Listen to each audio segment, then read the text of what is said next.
Time Quincy wing through pitch towards against the Menlo Park Legends. What have you done? You fix these, yeah. You ready? You ready? Game 2 of a 2-game set. The Stompers in town.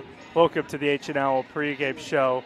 As the Blues have won 10 in a row, we welcome you inside our broadcast booth. My name is Ryan Giacomini, joined by Addy Daudet. Again, welcome to the SLO Blues streaming network. It should be a good game today. The Blues last night put on a clinic, especially in the late innings, but really where they dominated was on the mound, highlighted by Connor Mendez, who started the day throwing 5 perfect innings with 11 strikeouts before being pulled. It was Mendez's debut as well, which was exciting to see how he kind of fit into this really dominant Blues pitching staff that we've seen so far this season. And he fit in pretty well, in my opinion. Yeah, I mean, hard to not fit in when you throw 5 innings, give up no hits, no runs, no walks, and strike out 11 batters. He struck out the first 6 he faced. And on the other side, Jake Andreas did something very similar. He struck out the first 6 batters that he got out, or 7 batters at that.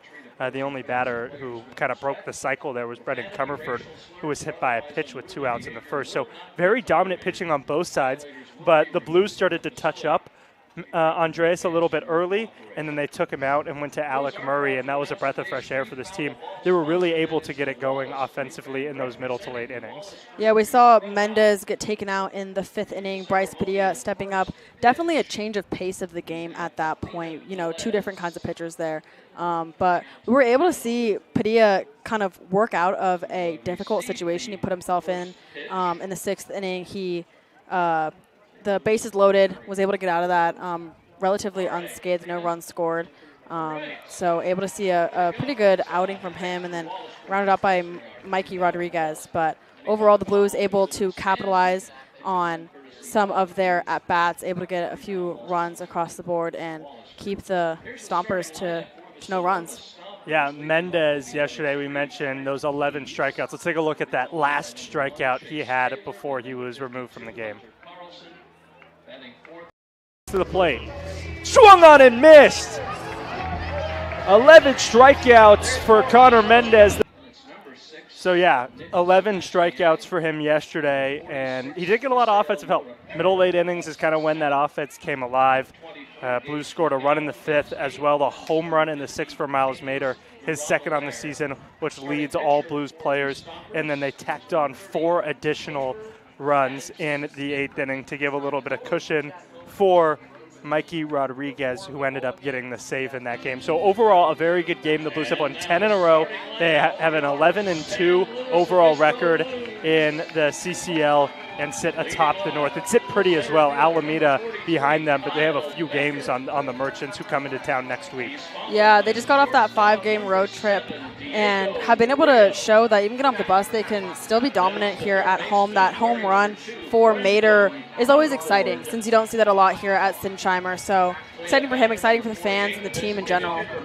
The Blues this year have only hit, 7 home runs, but 2 of them have come here at the ballpark. One by Mader last night, the other one by Mason Ashlock last week against the Menlo Park Legends. So it's always good to see a home run, a long shot here. It was hit very well, 104 miles an hour off the bat, and it was much needed at the time. It was just a 1-0 game. We mentioned Mendez pitched so well.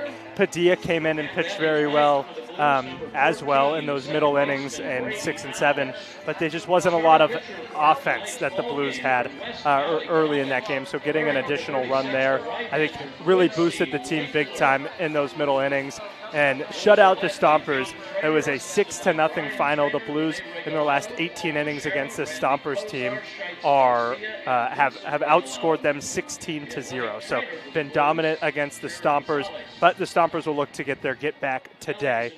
Make sure you don't go anywhere. Thanks for joining us. H&L pregame show. We'll be right back with the first pitch and starting lineups.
Okay, you ready?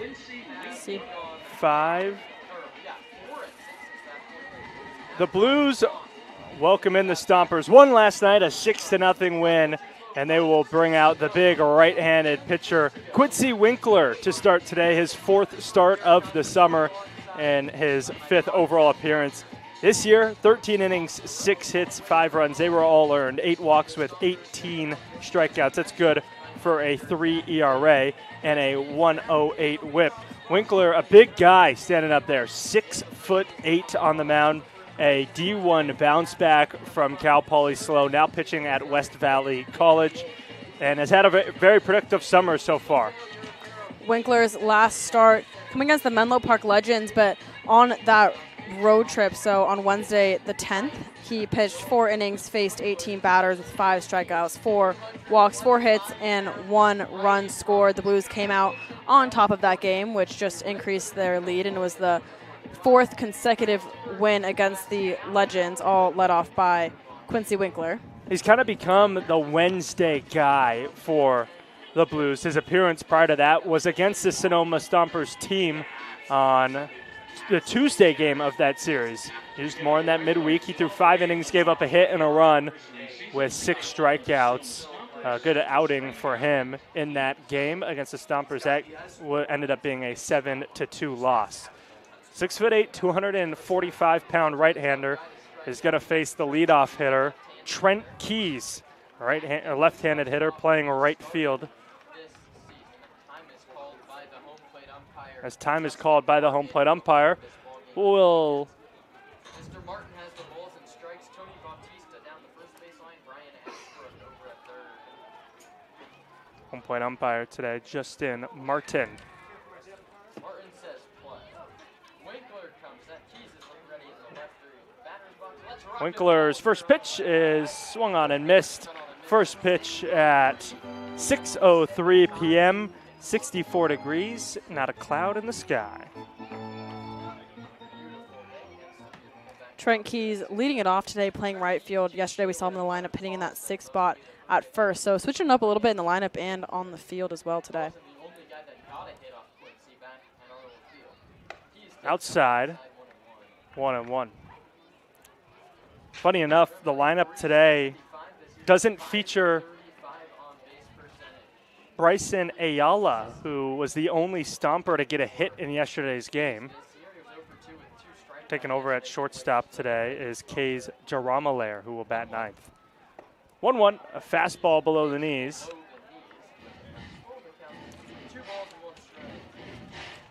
It's 2-1 to Keys.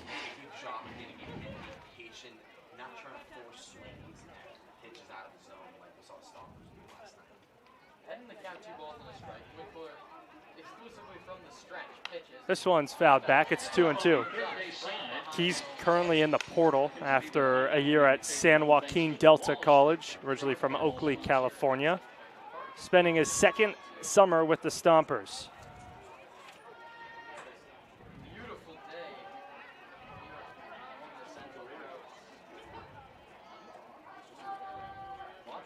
Came into the weekend, or the week, 12 for 30 on the season as this one slowly hit to Murillo at short. His throw to first is in time. Let's take a look at the rest of the lineup for the Sonoma Stompers. After Keys, it'll be Chase Taylor, then Hunter Carlson and Wesley Bass cleans it up. Tino Vassell bats 5th. Nick Sebastiani is the designated hitter. He bats 6th. Misael Uripero bats 7th with Gage McCown and Kays Jaramalair rounding out the order. So this is Chase Taylor, 0 for 4, a walk and a strikeout yesterday as he swings and misses. Check that, 0 for 3 with the walk. He's 0 for 10 against the Blues this summer. Can you make sure the visits, like how batting circle is Yeah, 1-2 is Outside, 1 ball, 1 strike, and 1 count, 2, and 1 out, to number 1. Taylor in center field tonight, 0 for 10 against the Blues this summer. Remember, Winkler dominant against this Stompers team the last time he faced them in Sonoma. allowed just that one base runner. Taylor 0 for 10, and now his 4th game against the Woods in the summer. But when he came down here to Sinsheimer for the 2024 CCL North wildcard game, 1 for 2 with a run scored. Open stance left side. Outside, it's 3-1. You know, Winkler has been very good this year, Addy, but I think the one area you could probably knock him just a wee bit is the control. 8 walks in 13 innings is not super ideal, but he has been pretty good at filling up the zone as well, those 18 strikeouts. 3-1, popped up, and this one's going to trickle out of play down the left field line. Yeah, I mean, so far in the game, he's making people swing the bat. And if he can get some more plays, kind of like the one we just saw going to Maria at shortstop, little grounders that, you know, can make that. Don't always need strikeouts to have an effective inning. 3-2. Hit back up the middle, and that's going to drop into center field. First hit of the year against the Stompers for Chase Taylor.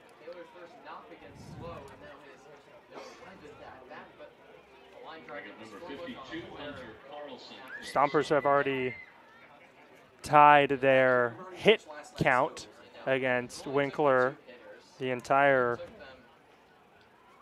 all season long.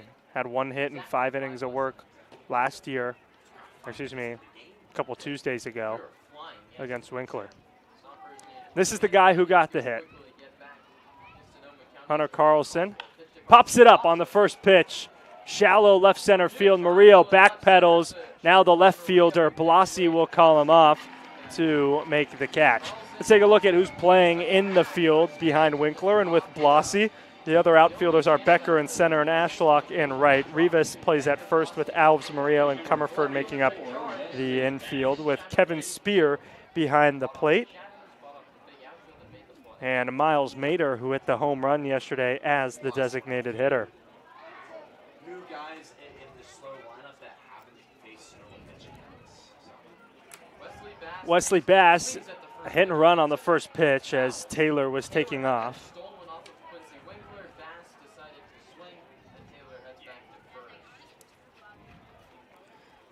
Bass, one of the 2 players in the lineup who's in the same spot he was in yesterday. Hunter Carlson, who just hit, also hitting in that 3 spot, and Wesley Bass hitting cleanup once again today. Swung on a miss, back pick to first, and all Rivas can do is knock it down. Bass and Carlson, those 2 that you just mentioned, in the same spot in the order. 0 for 7 with 6 strikeouts in yesterday's game.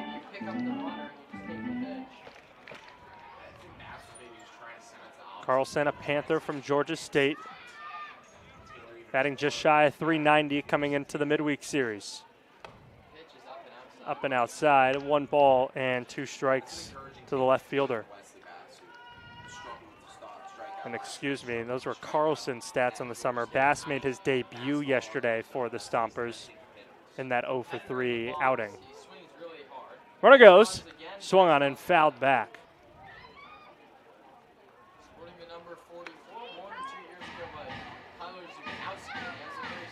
Taylor trying to make something happen there over on the base paths with 2 outs, trying to make his way around himself. Snag second, and all of a sudden a base hit would give the Stompers their first run in 18-plus innings of baseball. Runner goes again. Slider misses upstairs, and Winkler just stood on the mound, and the ball hit him in the back. He seems to be all right. It looks like his catcher will go and make sure he's all right. Kevin Spears in the squat today. Kind of confusing as to what Winkler was doing there. Typically you see pitchers either loop out of the way or squat down, and the 6'8" Winkler is definitely a big target out there. I mean, I think regardless of if the throw hit him or not, it was going to be stolen. Just unorthodox, something you don't see all that often. Well, I'm not sure he knew that Taylor was going for second there. He kind of looked like he was stepping off the mound as he usually would after throwing a pitch. Deuces are wild. 2 balls, 2 strikes with 2 outs. Fouled back again. Long at bat. Good approach from the Stompers so far today. Already the game much different than the start yesterday. Mendez, as we mentioned, struck out all 3 batters in the top of the first inning. Already made Winkler throw 12 pitches in this inning. Runner goes again. This one swung on and popped up. Similar spot as Carlson's. This time Murillo is going to squeeze the mitt to make the catch. And the top of the first. A hit gets stranded, and after a half inning, it's the Stompers. Nothing, and the Blues coming up.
Tabor Fast is going to get his debut start with the Stompers, the left-hander from Wazoo, previously a pitcher at Texas Tech. Showing up in the all-grays today for the Stompers after a subpar season with the Cougars, looking to right some wrongs up in wine country this summer. Fun place up there in Sonoma. I'm sure they appreciate the little break from the heat. Wind's blowing out towards left field once again today. Like it does almost every day. Let's take a look at the lineup he will be facing. It's led off by Kyle Becker. Diego Murillo bats second. Brendan Comerford and Miles Mader stay in their same positions at 3 and 4. Mader the DH though today. Rivas bats fifth. Mason Ashlock will bat sixth with Blossy, Spear, and Alves rounding out the order. Announced by Dean Trainer, assistant coaches for the Blues, Brian Trainer, Rene Regalado, Paul Teixeira, Scheitz Garcia, and Randy Kozar. First pitch left on left matchup is a called strike.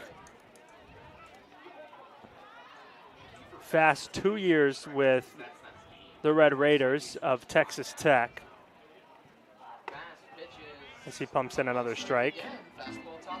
Missed part of the 2024 season with an injury that trickled into the entire 2025 season, which he redshirted. Wind-up offering is popped up. This one in shallow left. Let's see who's going to call it off. It's Bass in left. And a fly out is how the bottom half gets started. Defensively behind Fast today. Bass is in left with Taylor and Keys rounding out the outfield. In the infield from first to third, it's Carlson, Yuri Perro, Duramaler, and Vassell with McCown behind the plate and Sebastiani as the designated hitter. Here's Murillo. Murillo did not play in yesterday's game. Typically has been seen later in the order, 7 through 9 this year, but hard to ignore that batting average that he's sported so far this year. 343 with almost a 500 on base. Now you get bumped up to the top part of the order. 1-1. We've seen Cutter Gage Webb in that shortstop position quite a bit since he got here this season. A little break today for Webb, which moves Murillo to that shortstop position. This one's hit the other way, and it is going to be caught by Taylor on the run. Thought that one might add enough slice to get away from Taylor and drop in between him and Keys, but a long run and a good snag.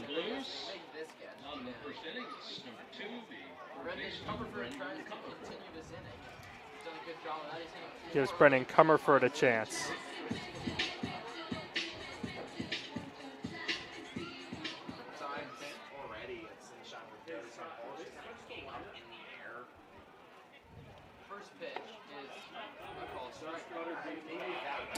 And this is Cutter Gage Webb in the left-handed batter's box. It looks like Brendan Comerford has been scratched from the lineup.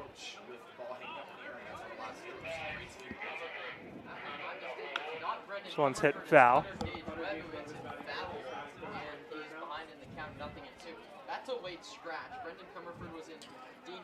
Cutter Gage Webb, who we usually see in that shortstop position, looks like he'll be taking over at third for Comerford and batting in that 3 spot. We've seen Comerford really get settled there throughout this season. It's almost always him, unless he's taking a little break, which he seems to be doing today. Word is that Comerford strained something prior to the game, so he's getting the day off. Doesn't sound like anything major, but Cutter Gage Webb will bat third and play third. It's 1-2. As he pops it up, shallow left field, and Wesley Bass will take a few late steps to his right. A 1-2-3 inning for Fast in the first, and there's no score through a full inning.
Second inning on the SLO Blues streaming network. It's the Stompers nothing and the Blues nothing. Both teams flew out a couple of times. Blues went down in order. Stompers recorded a hit, tying their hit total from all 9 innings yesterday. First pitch from Winkler to the 5-hitter Tino Vassell is a called strike. Vassell moving down in the order a little bit. He hit in the 2-hole yesterday, now in the 5. He recorded 2 strikeouts with a flyout and ground out. Now 1-1. Winkler, I mentioned earlier, spent this last year at West Valley College where he posted a 5 ERA. A local from Templeton. 1-1 is in the dirt.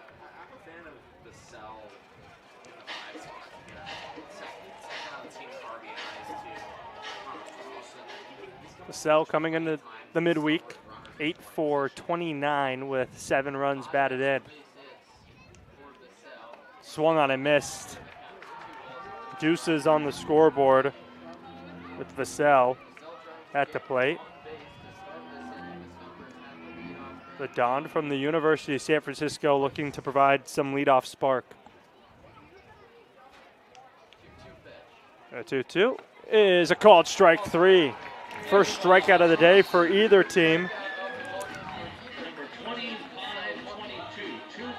The Blues team that had 18 in last night's game starts out with their first to start the second inning. A righty came in defensively yesterday, just getting that bat. Here's Nick Sebastiani, Down here at Sinsheimer this year. He takes away first at bat of the series. She takes the ball. 32 on the year, a home run and 5. 2 years at Santa Rosa Junior College. Did not play in his first season. Now in the portal after a season where he got just 40 at-bats. Called strike. Sebastiani coming off injury. And Sebastiani had one of injury at the most impressive swings of the entire season last year for the Stompers, 1-1 pitch to the two-time CCL as he swings and misses through the 1-1. He had a walk-off home run to beat the Walnut Creek Crawdads to send the Stompers to the CCL championship at home in Sonoma. Sent it over the porch and left. The 1-2, no dice, swing and a miss.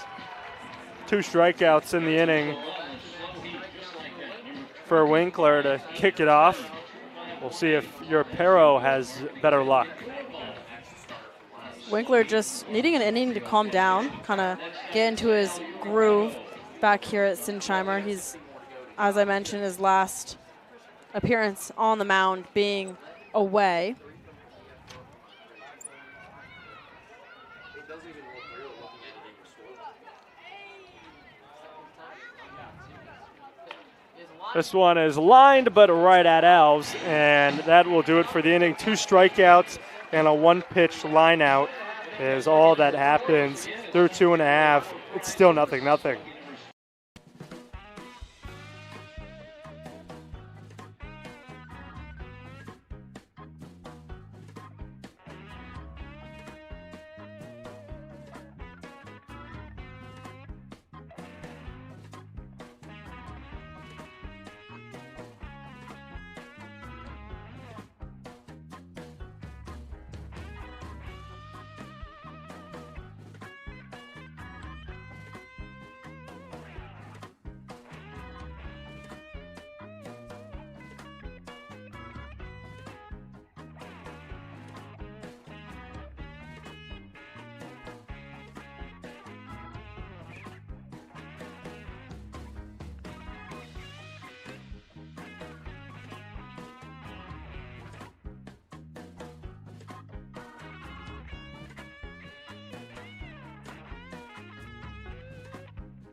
Blues went down in order in the first, which means the middle part is coming up with Mater, Rivas, and Ashlock. Mater looking to see if he can provide a leadoff spark. A home run hitter last night who now leads the team in long balls with 2. Has been uber impressive so far this year. Small sample size, so I will give him that. But 13 for 30 with 2 doubles, 2 home runs, 10 runs batted in. It's good for an 1169 OPS as the first pitch to him misses downstairs. Looks like a changeup. Mater's day stamped with that home run there in the 6th inning. Other than that, he recorded a strikeout, a pop out, and a sac ground out. So hopefully he can get the bat moving again today. Inside, and that one clipped him. A leadoff base runner on the hit by pitch. Blues will take that. Trying to win their 11th game in a row. Sit atop the CCL North, and quite frankly, it's not really close.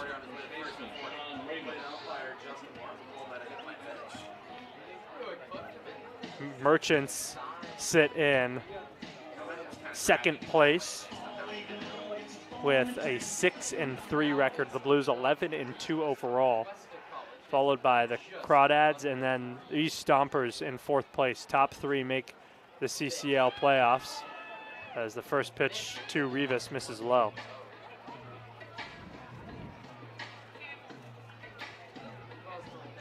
Down south, the Foresters sit atop the conference. The Blues will welcome them to town on Sunday. Another ball to Rivas. There's always something a little special about playing Santa Barbara teams. A little bit of a rivalry between UCSB and Cal Poly. Something a little similar here. Totally is. Blues also will play the OC Riptide on Saturday. They're 9-2 in the South Conference. Now Rivas takes a strike. Kind of a gauntlet starting on Saturday. Riptide and Foresters, Saturday, Sunday. Then the Merchants, the second place in the North, come into town Tuesday, Wednesday. In Santa Barbara on Thursday, and then a 3-game series against the Arroyo Seco Saints, who are 3-6 to start the year, but they have a good team on paper. Definitely a team that is prone to bounce back. It's 3-1 to Rivas. Takes a hack at the fastball and fouls it off. Rivas last played in Sunday's game against the Walnut Creek Crawdads when he went 1 for 4 with a double and 2 strikeouts. That was a 5-2 win to cap off the road trip. Swung on and missed. First strikeout for Tabor fast.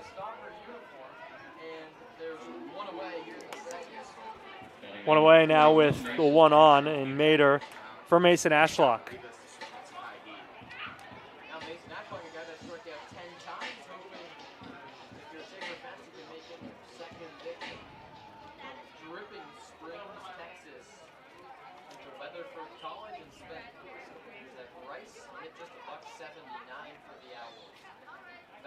First pitch is a called strike. Ashlock, born not too far from here in Bakersfield, California, despite spending his early years in Dripping Springs, Texas, a graduate of Dripping Springs High School.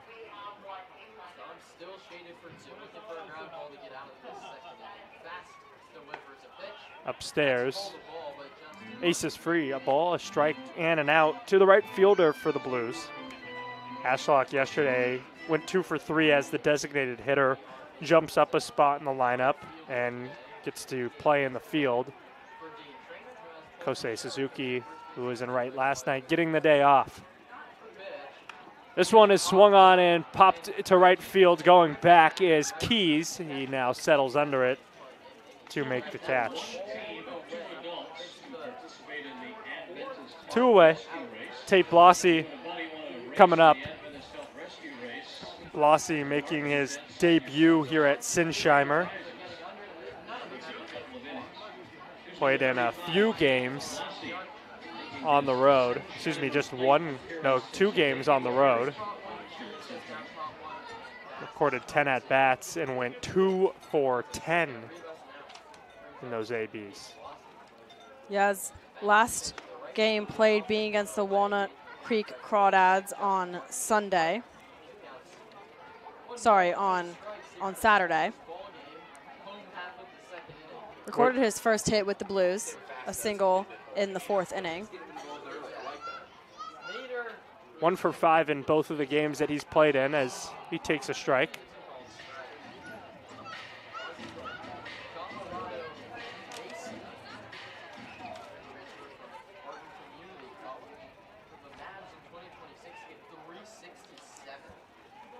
Blasi, part of Colorado Mesa team that just made it to a Division II Super Regional.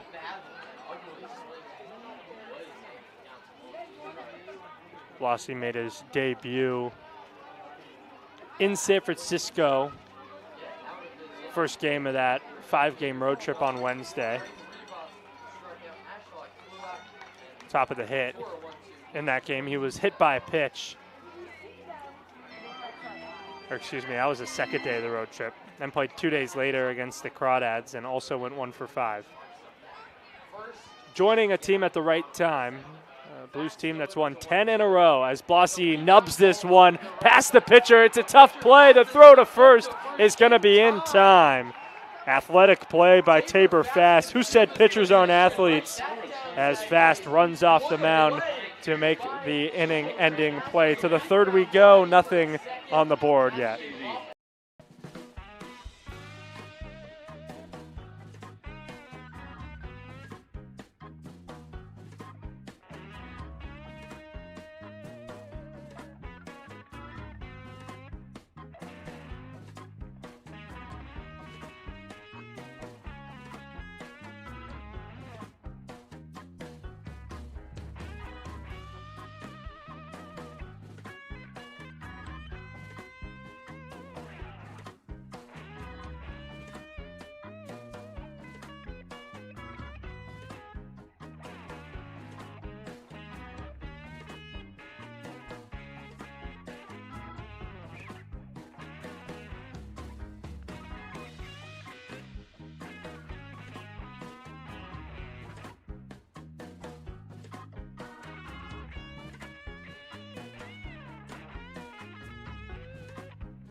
Winkler's given up 1 hit and struck out 2 batters through 2 innings.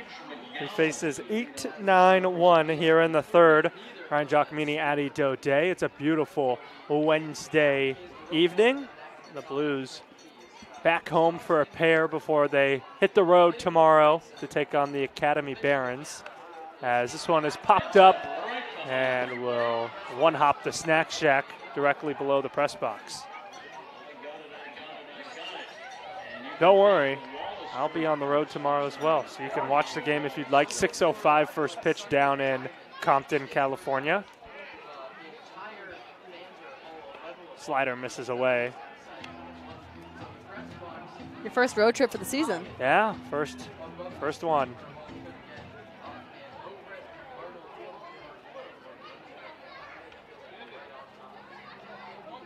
Definitely not the last, as that one is a called strike. I think I got 4 road trips, maybe 5? Not too sure. But I'll be there for all the road games for the rest of the year. Addy filled in as I moved the tassel from right to left. As this pitch is swung on and missed, dropped in the dirt and tagged out by Kevin Spear. McGowan down on 4 pitches and brings up K's Duramaler.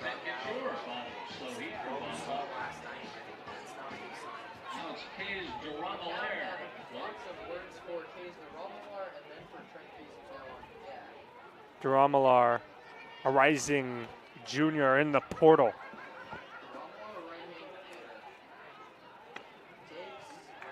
Takes a called strike. Spent this last year as a Bear Cub with Santa Rosa Junior College, a powerhouse in the Big 8, where he won the Gold Glove as a shortstop. Gold Glove shortstop at Santa Rosa Junior College, out of eligibility at the 2-year level, hoping to find a 4-year institution for the fall. 0-1 is a slider that misses downstairs. A little bit of a tighter zone today from the home plate umpire, Justin Martin. Typically we see umpires allow the edges and even a little bit outside the edges. It feels pretty cut and clear today that you got to throw it out over the plate, as this one's grounded to Alves, who's going to make the short toss to first. Last 7 retired for Winkler. We're seeing a little bit of a similar start to yesterday in the sense that not a lot of batters getting to the plate. Maybe not strikeouts, but outs coming pretty quickly in the infield and flyouts in the outfield. There's 2 base runners so far. Yesterday, combined between both teams, there was just 1 in the first 3 innings, and it came on a hit by pitch in the first. As Trent Keys, who's 0 for 3 in the series, swings and misses at the first offering. The first and only runner on today also hit by pitch for the Blues in Miles Mader. Chase Taylor, who stands on deck, has the lone hit of the game. Sliders hit softly to short. Murillo backhands it. His throw across is in time. Good play by Diego Murillo to end the inning. And it's another 1-2-3 for Winkler. We'll see what the bats can do at the plate for the Blues in the bottom half.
Spear will lead it off, followed by Alves and Becker here in the bottom of the 3rd inning on the SLO Blues streaming network. Spear making his debut appearance at Sinsheimer, much like Blasi, as he takes a backdoor slider that ducks down for ball 1. Spear, a backstop, spent this last year at the University of Washington with the Huskies after a year at Iowa Western, a community college in Iowa, and Gonzaga, going into his senior year, originally from Seattle, Washington.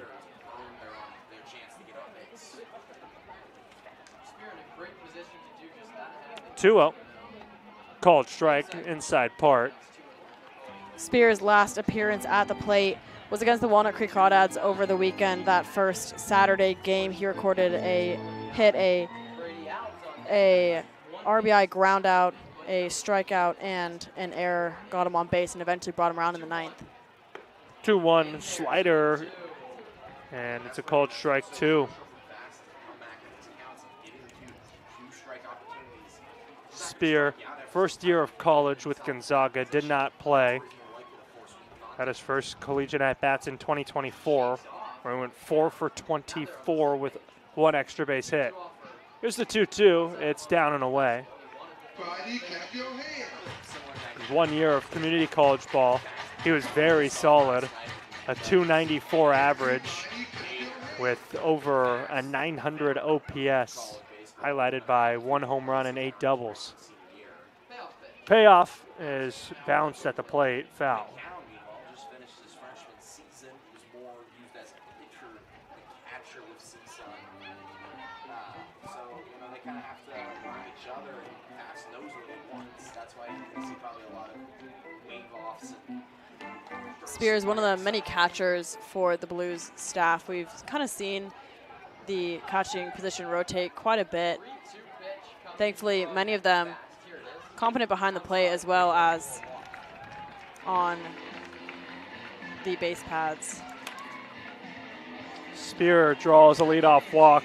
Ill-advised and can come back to haunt you. We'll see if the Blues can capitalize here in the 3rd inning.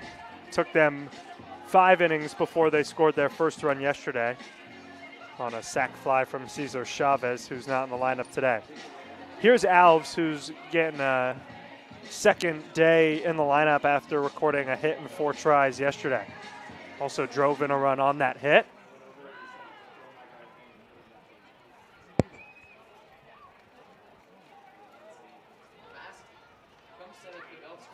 Squares, pulls back, and it's taken outside. Alves is a very, very good bunter.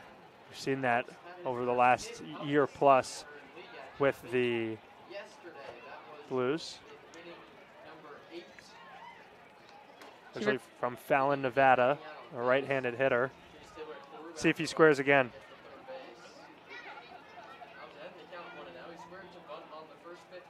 He does.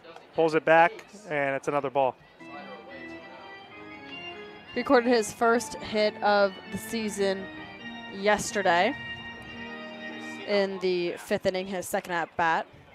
I think it's the same 60 to 70 pitches. I think Washington State wants to lengthen them out a little bit. Pitches here. Squares again, but this one misses way away. First hit of conference play. He does have 3 overall. His other 2 hits came in non-conference play early in the year. One of those against the West Coast Kings. The other one against the Cal Expos. The 3-0 is a called strike at the knees. It's 3-1. Alves has spent 2 years with Butte. Did not play in his first year. Batted .223 and 112 at-bats this last year. Runner goes, popped up. The runner's going to have to retreat as this one's popped up on the infield. Vassell is going to make the catch for the first out of the bottom half.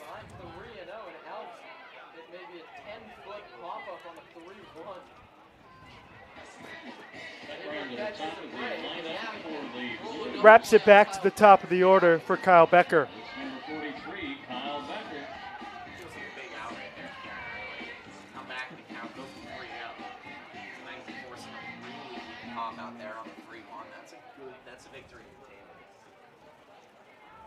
Big timeout. A double play now ends this inning. Left on left matchup is a slider that misses it down and away. Becker, Kyle played last year at Northwest Nazarene with Hawk Hill, who is a Becker a fly out on the first. 0 for his last 5 after hitting a grand slam 2 appearances ago.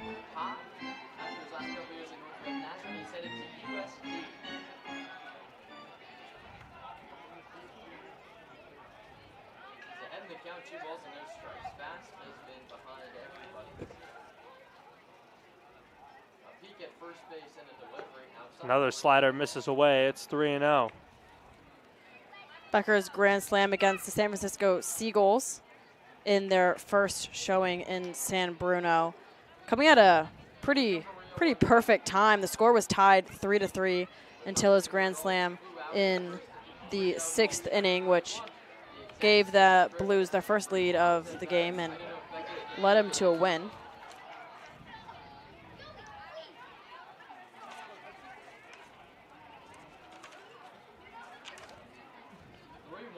Becker, a recent commit to USD. He'll join CJ Moran as a torero.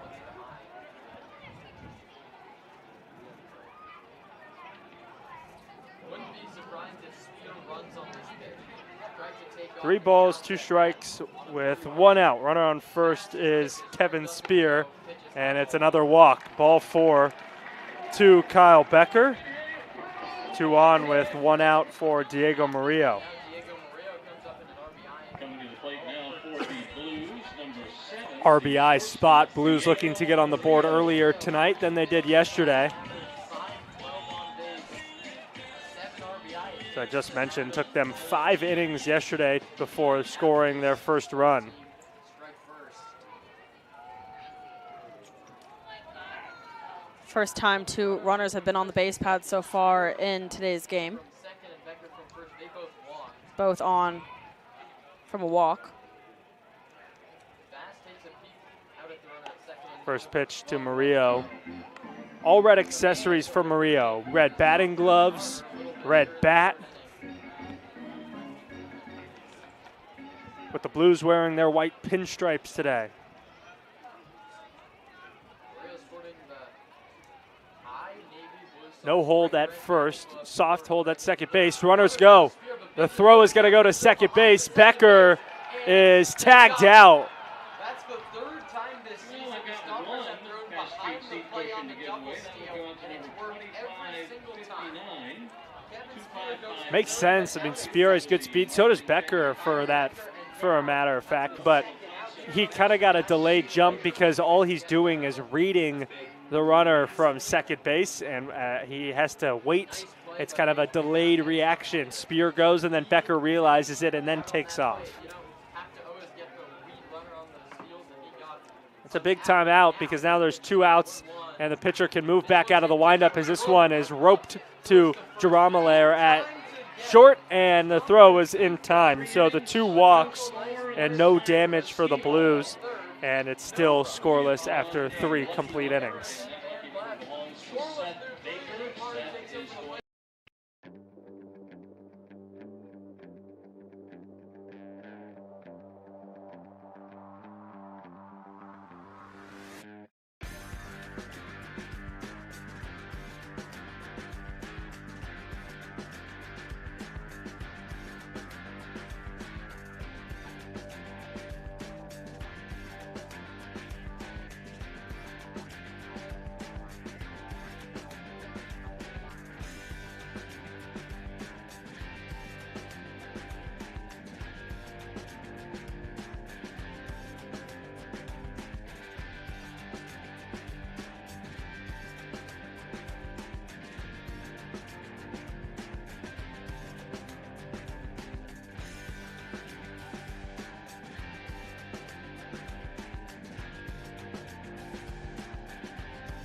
Chase Taylor will lead off the top of the 4th inning.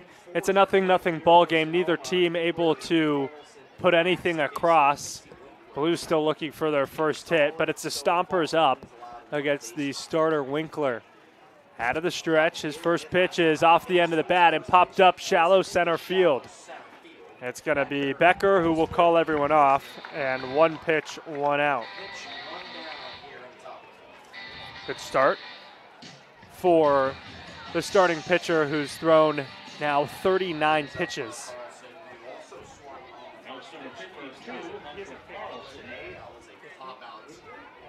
to left field.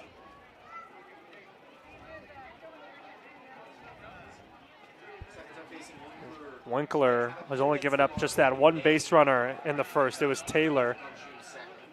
First pitch. First pitch is a called strike to Hunter Carlson, who has recorded one of the 2 hits that the Stompers have recorded against Winkler in 8 1/3 innings pitched. That one came, though, over 2 weeks ago on the 2nd of this month. The 0-1 is a breaking ball that finds the zone, and it's now 0-2. Very quickly, the first baseman finds himself in a hole. Winkler really settling down here. The first inning he faced 4 batters. Since then, it's been the minimum. Swung on and popped up. This one's going to be a long run in foul grounds for everyone, and nobody's going to get there as it drops inches away from the fencing. Murillo, Webb, and Blasi all made the long run for it, but to no avail. We need the rescue race people. Kelly, Lander, Dylan, and Colin to go to the marketing table. Wesley please. Harwell, Kelly, righty up and loose Lander, for Sonoma. Dylan, and Colin, please go to the Right-handed pitcher getting loose for Sonoma. Quiet bullpen for San Luis Obispo. That's to be seen. We're still here in the top half. One down, 0-2 to Carlson. Another 0-2 offering coming to Carlson. It's broken bat, and it's a soft pop-up fielded on 2 hops by Alves. He'll underhand it to first for out numero dos. So I took Spanish this last quarter. Really? What grade did you get? Numero dos. I got a B. I'll take it. Just considering I had massive amounts of senioritis, I'll take a B. That's pretty impressive, actually, for a language class, too. Yeah, I mean, I did take 3 years of it in high school, so it's been 5 years. I took it my freshman, sophomore, and junior year, and I'm just graduated, so I've been a while. It was definitely a wake-up to how little Spanish I knew. You think you could order a taco? Put you on the spot there. Yeah, but I'm not going to embarrass myself by trying. Fair, fair. I mean, I could do it. How many tacos you want? 1? No, I want 3. Quiero 3 tacos. I want 3 tacos. There you go. Buen trabajo, Ryan. Con todo? With all of it? The Blues have won 10 in a row. Also, muy bueno. A short break as Zach Pace wanted to talk to his cleanup hitter Wesley Bass, who's making his 2nd appearance with the Stompers. The first one came yesterday, his debut.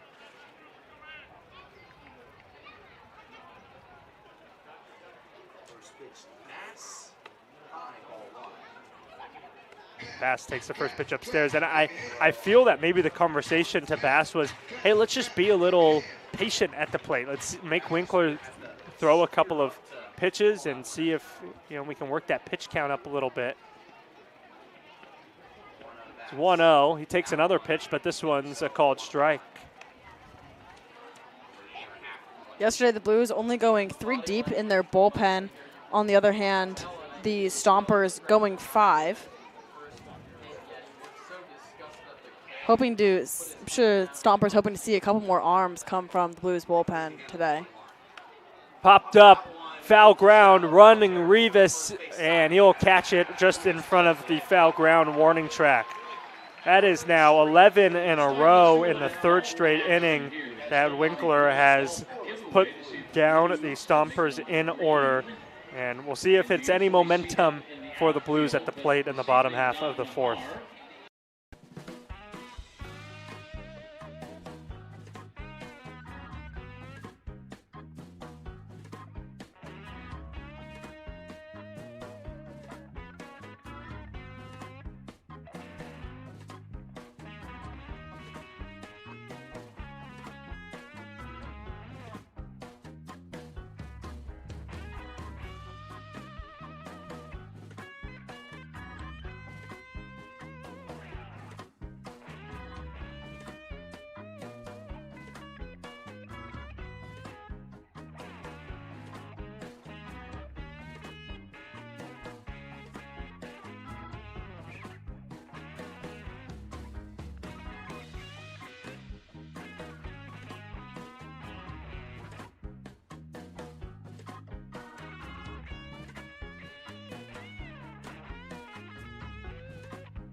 There's a new pitcher in. Tabor Fast throws 3 innings and gives up no runs. Walks a couple, strikes out 1 in his debut. Hands the ball over to Wes Harwell, making his 4th appearance. In his previous 6 innings pitched with a 3 ERA and a 1.17 whip, has struck out 7 batters, no record to his name. Harwell, a Don from the University of San Francisco. Spent 2 springs there, playing alongside some former Blues, Jordan and Jariah Lewis.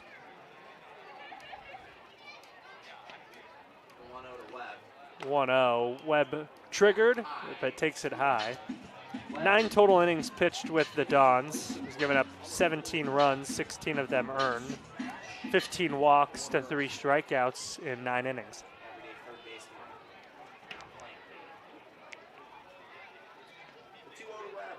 Upstairs, quickly 3-0. Webb entering the lineup a little bit late today. Originally supposed to be Brendan Comerford in that number 3 hole playing third base after a little bit of a injury. I wouldn't even call it an injury. 4-pitch walk is how Harwell starts his day. 4th base runner for the Blues despite not having a single hit, and it's the 3rd inning in a row that they have had the leadoff base runner reach safely.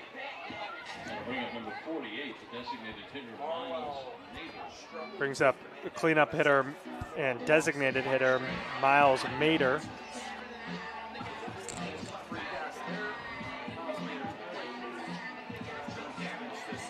Hit by pitch in his first at-bat, also his last at-bat. This will be second time at the plate. He was the only base runner in the 2nd inning for the Blues and was left on after a strikeout, a flyout, and a ground out. See if the Blues can do some damage on the leadoff walk. First pitch to Mader is a called strike. Home run hitter in yesterday's game. That provided a much-needed insurance run at the time. Gave the Blues a 2-0 lead. Blues that ended up scoring 4 more in the 9th to secure a double-digit win streak. The 0-1 in the dirt. This is kind of what we've seen after that home run in the 6th. Mader, Stompers haven't thrown a lot of strikes. They're working the edges of the zone, seeing if they can get him to chase. I think they're more scared of giving up the long ball. They'd rather walk Mader and allow him to get a hold of a ball.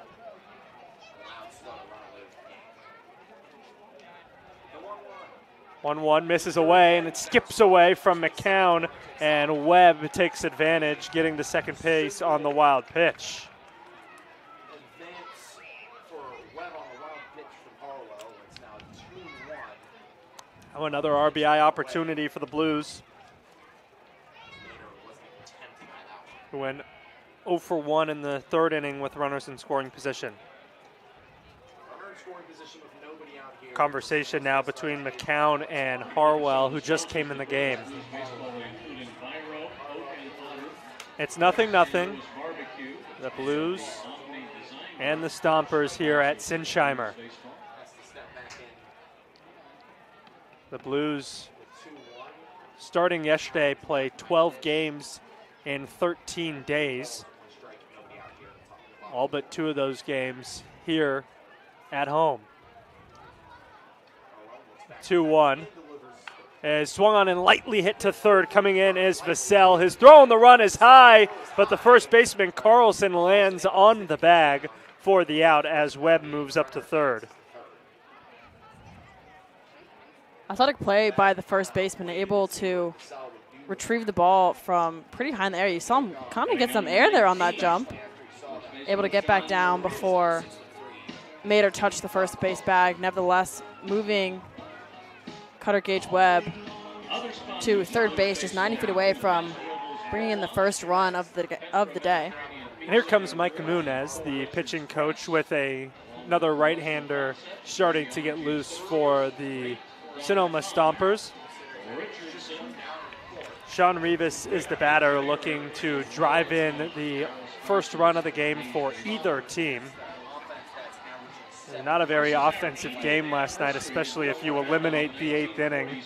The Blues, if you exclude the 8th, had just 4 hits, one of them a home run. The other run came on a sac fly. Obviously that 8th inning, 3 hits, excuse me. They reached on a catcher's interference and 2 walks. 2 of their 3 RBIs came on ground outs.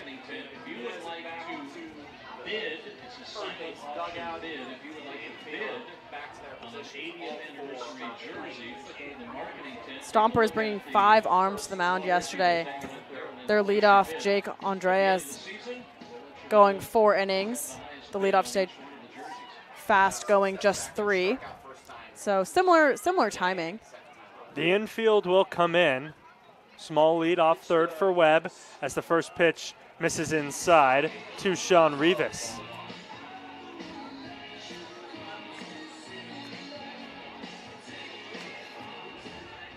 Rivas this season, 7 for 24. 3 of those 7 hits for extra bases as he swings and misses at the fastball.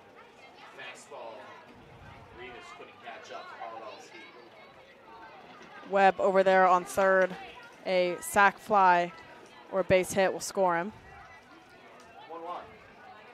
Swung on a miss, this one in the dirt. Rivas looking for his 7th RBI of the season.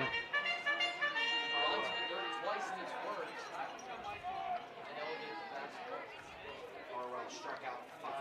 Louise Hitter's first time he faced SLO. Heading the count here 1-2 to Rivas. 1-2. Swung on a miss. Big strikeout for Harwell. Rivas goes down swinging for the 2nd time. It allows the infield to take a deep breath and step back. Not have to play on that infield grass, but Blues still have a chance to do damage with 2 outs and Mason Ashlock at the plate.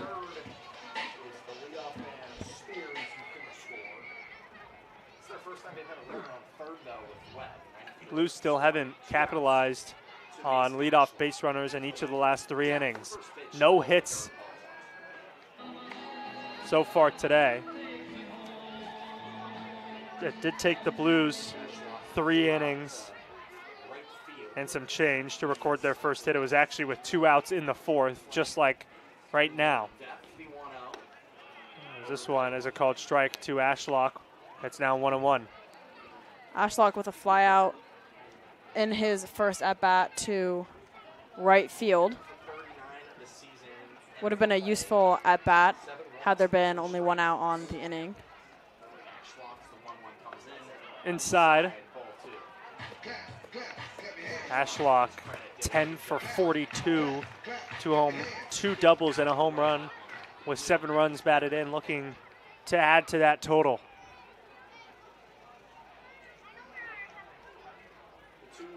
2-1 offering is hit softly to short. Duramalar will field it, and his throw is a little low, but Carlson handles it with ease. The Blues leave another runner stranded and are hitless with runners at scoring position today and overall in the game at that. Through 4, it's still 0-0.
Top of the 5th inning, no score yet recorded. The Blues have yet to record a hit, and the Sonoma Stompers have recorded just one from the 1st inning. Quincy Winkler still on the mound at the plate. Tino Vassell. He'll send that one back over the backstop into the grass up here at Sinsheimer. Winkler has faced just the minimum in the last 3 innings, the only difference being in the first where he faced 4 batters. Ball 1 to Vassell, the count 1-1 to the leadoff batter, number 21, playing third base today for the Stompers. We've seen a pretty similar lineup from the Stompers today, despite a couple of new batters, including Nick Sebastiani, who's on deck, Gage McCown and Kays.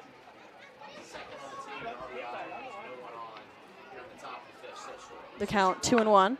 He sends that one down the left field line, and that will go all the way to the backstop. He's going for second, where he'll stay. The left fielder the right fielder Mason Ashlock sending that in to Brady Alves over at second to hold the runner. That'll be the second hit for the Stompers today. The first coming from Chase Taylor in the 1st inning. That'll be the second hit of the game, both coming from the Stompers. The second time the Stompers will reach second base. Chase Taylor with a single in the 1st inning and Stoll to get to second. Tino Vassell with a double there to get him by himself. First pitch, a ball to Nick Sebastiani, the designated hitter for the Stompers today. Showing bunt. The corners will come in. First baseman Sean Rivas stepping just 15 yards from the batter's box. The count 1-1. Not a whole lot of action over on second base from Vassell. Sebastiani will show bunt again. Rivas coming in really tight. He'll pull it back, but that'll be strike number 2. Sean Rivas at first, Cutter Gage Webb at third. Second baseman Brady Alves and shortstop Diego Murillo. Looks like Sebastiani's going to swing. Check swing. He went, and that will sit him down. That is the first strikeout of the inning, the third for Quincy Winkler.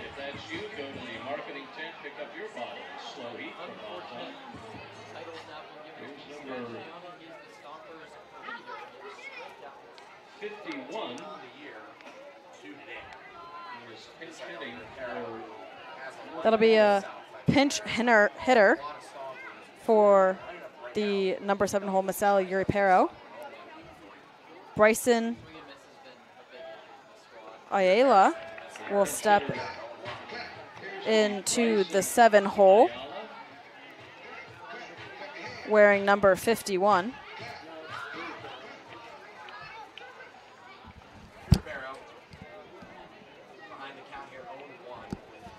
Sorry, that is Uripero. He'll stay in the game today. A strike served to him. In the dirt for ball number 1. The aces are wild. Vassell still over there on second. 1 out. 1 ball, 1 strike to Uripero. Stompers have only sent 3 batters to the plate in the majority of innings so far today. That'll be strike number 2, swinging to Uripero.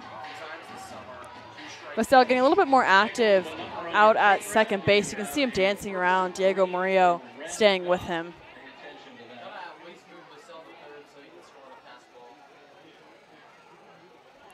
1 out on the inning, and there he goes. Rivera held up in time. Check swing. The third base umpire will call it safe, and Vassell makes his way to third with no throw coming from the catcher, Kevin Spears.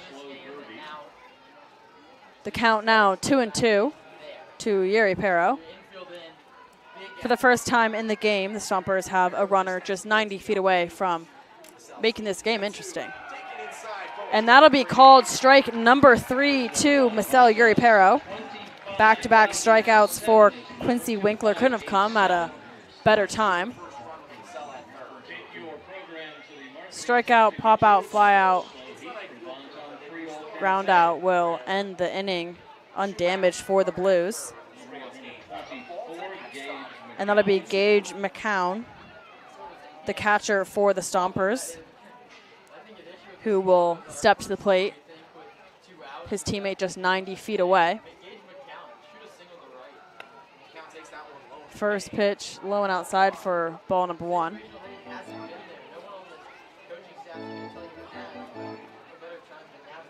Quincy Winkler starting off a little bit slow there in that first inning, but has gained some control of the game. Ball's outside. Spears will go meet his pitcher on the mound, looking to calm him down. The first time that Winkler's had a runner on third so far in the game. Stolen base to get him over there. 2 outs on the inning, and just the 5th inning with no runs scored. Winkler doesn't want to be the one to give it up.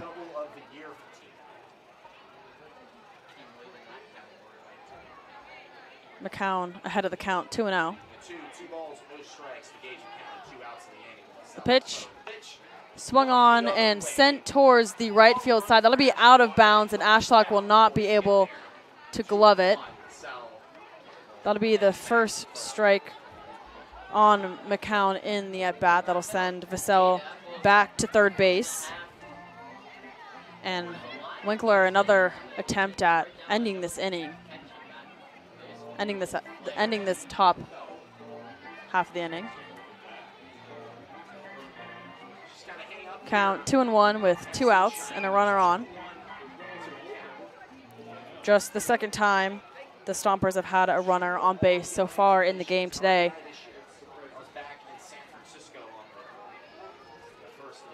The pitch. That'll be outside for ball number 3.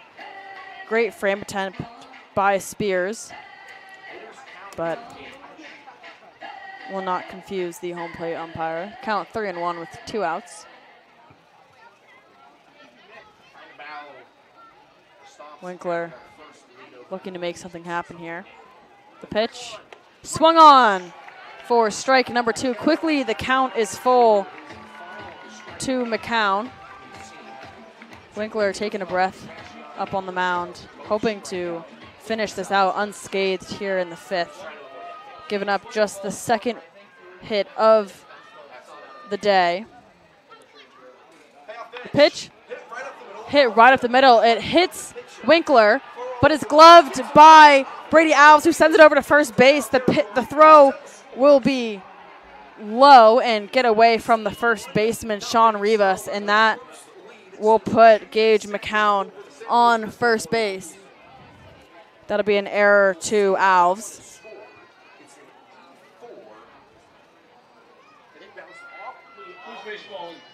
Nevertheless, that'll bring in Tino Vassell for the first run of the game going to the Sonoma Stompers. To recap, the ball hit the pitcher Quincy Winkler in the foot, popped up to Brady Alves, who fielded the ball but was unable to make a throw over to the first baseman, Sean Rivas, and Gage McCown will land safely to first. Oh, wacky play, but Alves had plenty of time to make that play at first base. His throw was just in the dirt and a little offline, and Rivas unable to scoop it, so it'll get ruled an error for that reason. Great stretch by Rivas attempting to make that play, but will not have been enough. Second time that Quincy Winkler has been hit today. The True. first coming from a attempted throwdown by Kevin Spears, the catcher. It nailed him in the back, and the second just then in the foot by Gage McCown. You see how big that stolen base becomes too now. That ball sent high to left field. A little triangle, but nevertheless, the left fielder, Tate Blassie, will field it to end the inning. The Stompers taking one so far in the game, score 1-0 as we go into the top of the 6th inning.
The Blues are now in a hole halfway through here at Sinsheimer. It's just a one-run hole. It's the first run they've allowed to the Stompers in the last 23 innings that these two teams have dueled. As the first pitch from Harwell to Blassie is swung on a miss. Blassie a ground out to the pitcher. It was fast at the time in the first inning. Excuse me, that was in the second inning. 2 hits on the season, as this one misses upstairs. 2 for 11. We're seeing a pretty similar game compared to yesterday. The first run of the game being scored in the 5th inning. It was for the Blues last night. Today it'll be for the Stompers. Called strike. And, you know, that's a play, in my opinion, that Alves should have made from second base. But the Blues aren't going to win a game without getting a hit. So they have to find a way to record a hit and maybe even a few, string them together and score some runs regardless. The 1-2 misses outside. Blassie thought about it, but he held back. Spear is on deck.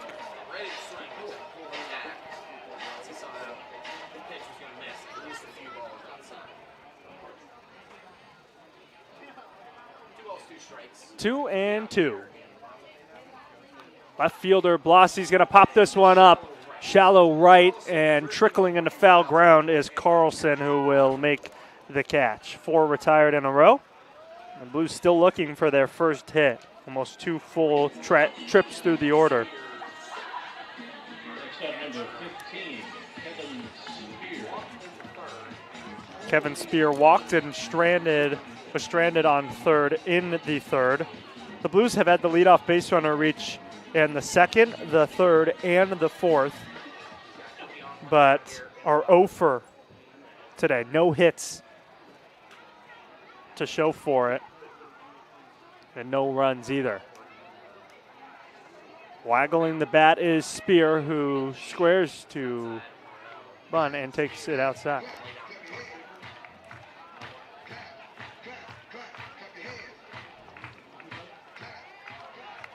1-0 Stompers.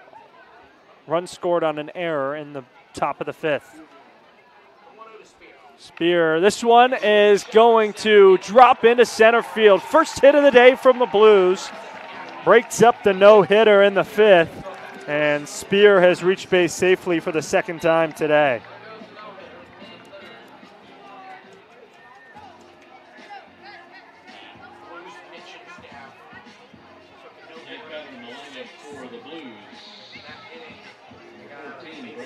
Yesterday was perfect through 5 for Mendez. Today a no-hitter for the Stompers through 4 1/3. Here comes Alves to the plate. We'll see if he bunts and does a job moving a runner over, if he's going to swing away with 1 out. And Spear now on first. Infield straightaway, first baseman holds as Alves takes a strike. Did not square the barrel.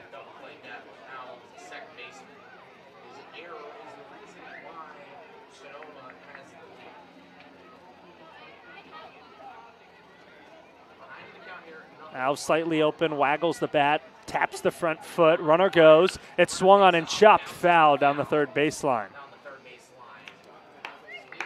This is the hardest time of the day to hit at this ballpark as the shadows hover over the pitcher's mound and kind of even take over part of the circle at home plate. But it makes it so hard because the ball starts in the shadow, comes into the sun, it crosses through another shadow. You got to try to pick it up the whole way. The 0-2 is swung on and lightly hit the other way. This one's going to be fair. The only play for Carlson is at first as Spear moves into scoring position. An unassisted ground out, a swinging bunt, if you will.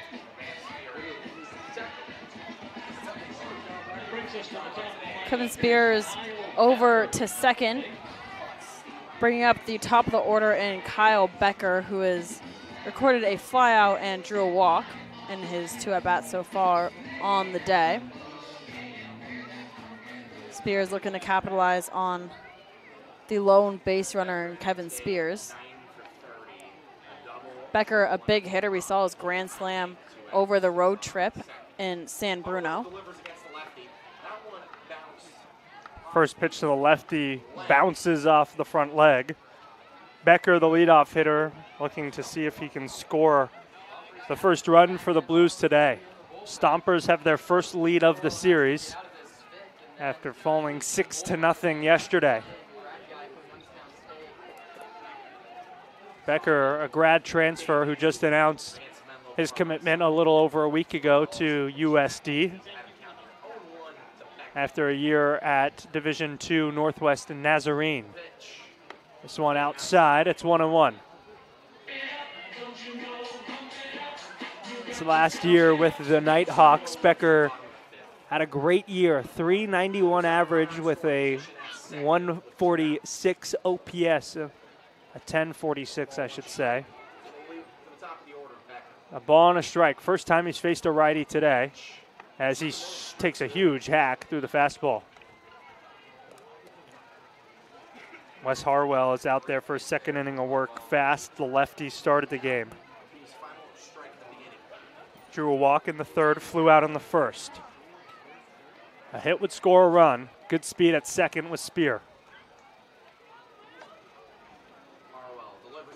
Outside, deuces go wild.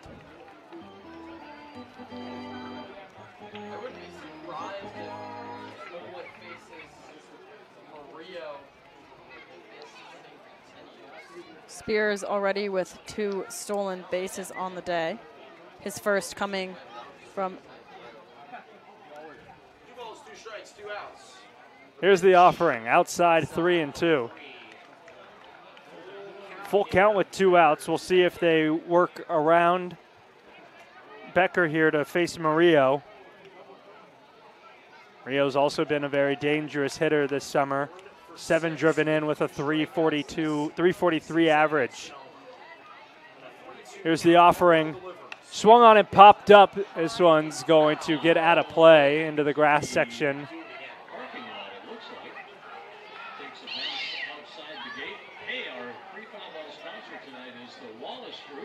inning started off with Blossy fouling out. Spear singled. Alv's swinging bunt sent him to second base, and that's where we sit. First hit of the day was Spear's hit earlier. The Blues 0 for 4 with runners in scoring position today. Check that, 0 for 3 with runners in scoring position today. Here's another full count offering coming to Becker. One look at second, and the pitch misses inside. Second walk of the day for Becker, and it puts 2 on with 2 out.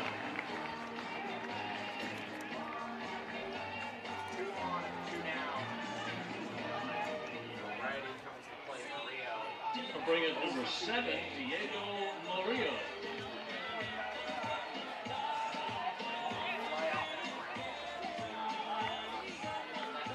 Blues looking for another hit in this inning. They finished yesterday's game with 8.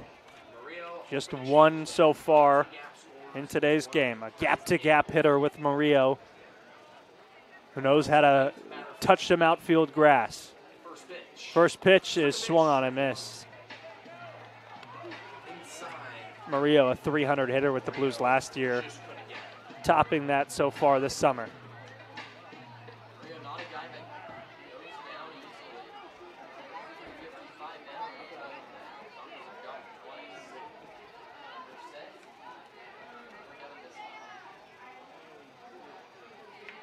Running stance at first base with no hold as Murillo's going to pop this one up into center field. Taylor goes into his right and makes the catch with a little hop and a skip at the end to end the inning. The Blues get their first hit, but are still 0 for with runners in scoring position today and trail 1-0 after 5 complete innings.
It's 1-0.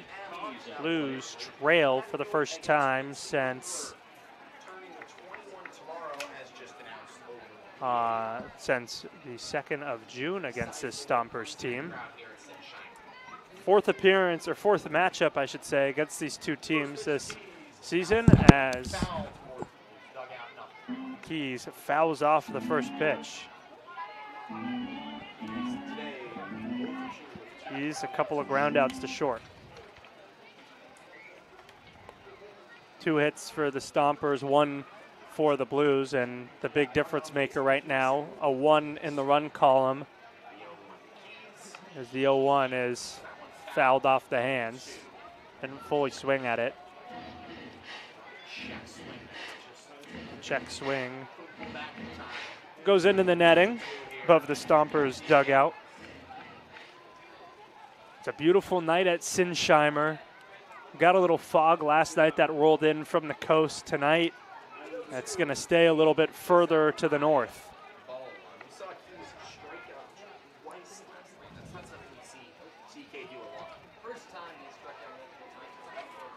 Keys hit by pitch with a couple of strikeouts in yesterday's game. 0 for 3 day for him. And he's behind in the count 1-2 as he takes a pitch in the dirt. Winkler just threw pitch number 70 a day before his 21st birthday, HBD.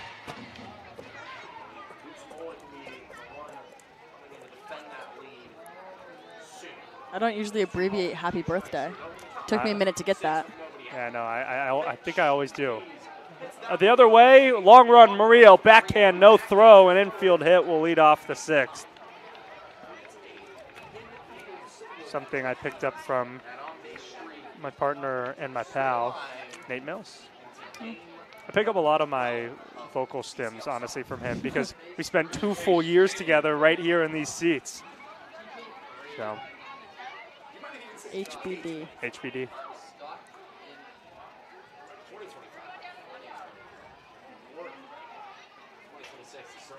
Chase Taylor, runner on first, squares to bunt with the Stompers looking for insurance. He pulls it back, Spear blocks it.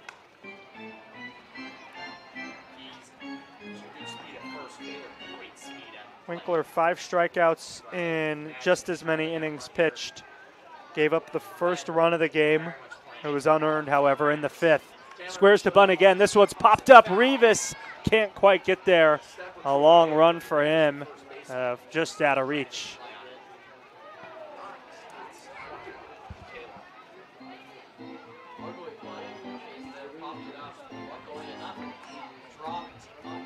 The third baseman, Webb, plays a few steps on the infield grass.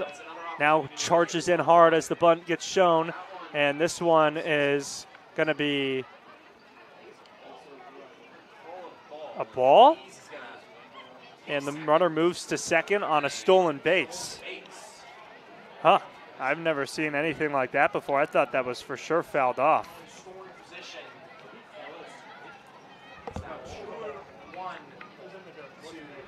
A little confusion by everyone up here in the press box, but the count will be 2-1 to Chase Taylor. And Keys moves into second. He just jogged there. That one's called a strike right at the knees.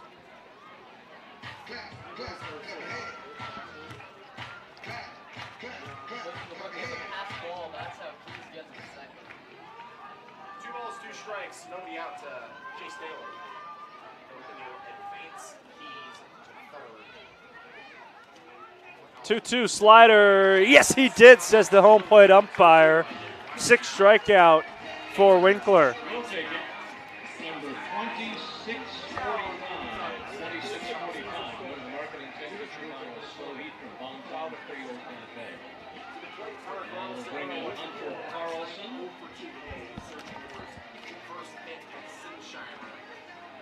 This is Carlson. 0 for 6 in the series. 3 strikeouts. All of them came yesterday.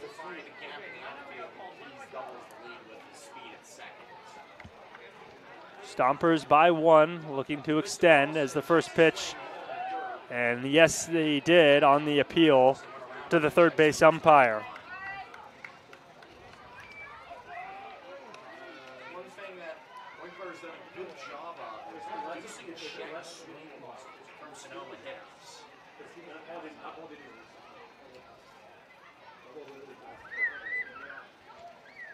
Winkler out of the stretch. It's where he always is.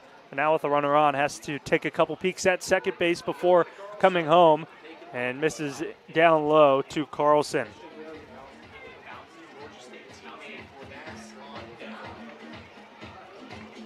Carlson, the first baseman. Saw him behind the plate in yesterday's game. 1-1, a curveball called strike. A special announcement from the barbecue pit, Jane. Jane, your order is ready at the barbecue tent. They've been trying to text you for a while. Jane, your order is ready at the barbecue tent. Carlson, a junior from Hudson, Wisconsin.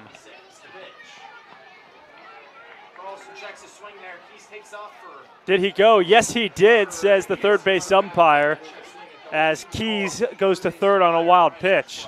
So it's another strikeout from Winkler. Another bottle of slow heat. Number 2632. Keys steals second, gets to third on a wild pitch, and has watched two of his teammates strike out.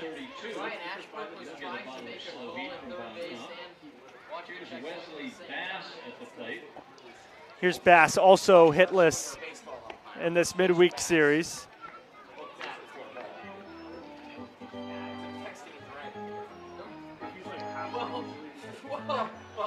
For just the second time in today's game, the Stompers have a runner on third.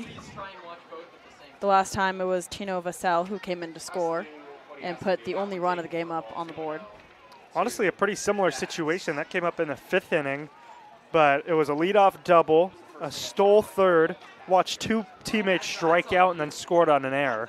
See if history repeats itself. If so, this ball's going to get hit off of Winkler's foot.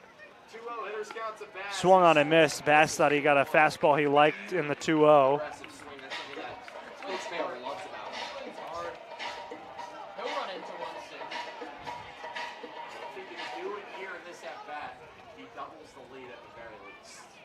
Bass popped out in foul ground in the fourth. Popped out to short in the first as he hits this one into left field. Blossy comes in and will make the catch. No damage done. One hit, one left, and a pair of strikeouts for Winkler. A good 6 innings for the starter as we go to the bottom half of the sixth.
Cutter Gauge Webb is going to lead it off against the new pitcher. It's the right-hander Luke Smolik from Youngstown State University. What stands out to me about Luke Smolik is his velocity. We're seeing him in the 90s. 6'2", 205-pound righty grad student. Misses with his first pitch inside, and McGowan can't glove it. Previously pitched at Ave Maria University for 2 years. That's an NAIA school, and then a year at Butler. This one's fouled back.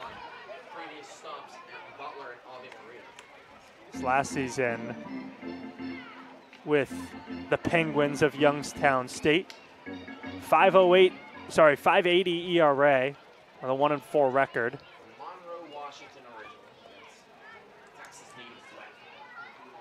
As the 1-1 to the third baseman misses downstairs.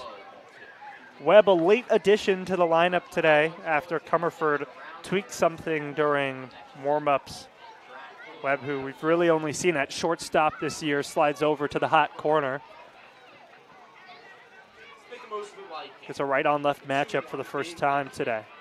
This one misses in the dirt. Excuse me, second time. Faced the righty Harwell. Also introduced him to the game. The Blues recorded their first hit of the game in the last inning, coming from the catcher Kevin Spears. A single to shallow left center field.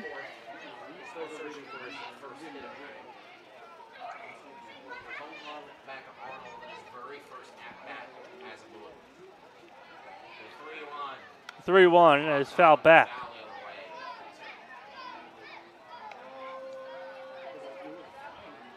Gage Webb in yesterday's game batted second and went 1 for 4, a single and a run scored in the 8th with a couple of strikeouts as well.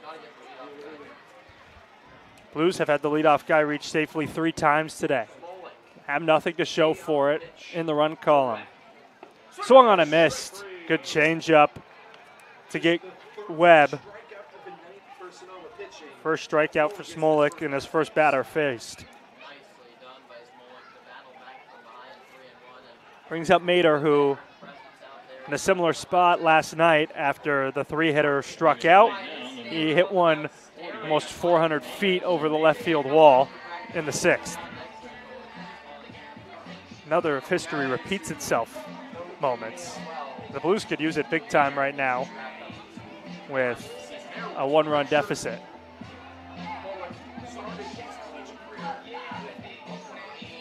Blues not wanting to end their winning streak, especially not here at home. Looking to make it 11 tonight. The first pitch to Mader is bounced low and away.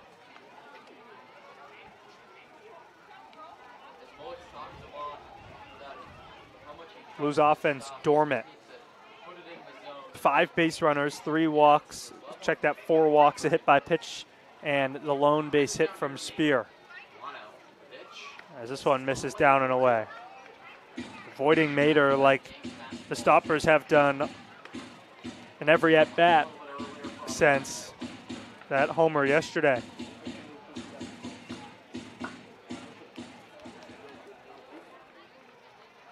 Rivas waits on deck.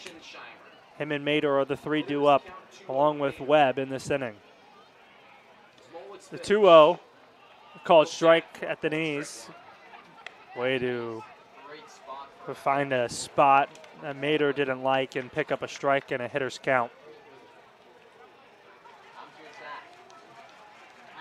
Mader spent this last year at Indiana where he didn't really see the field, but he was a part of the 14th ranked recruiting class of 2025. And he was definitely a part of that 3rd ranked catcher prospect in the state of Georgia. A top 500 prospect in the nation at 417. It might sound like it's not a lot, but trust me, that's a lot. There's a lot of high school ball players in the nation. 2-2.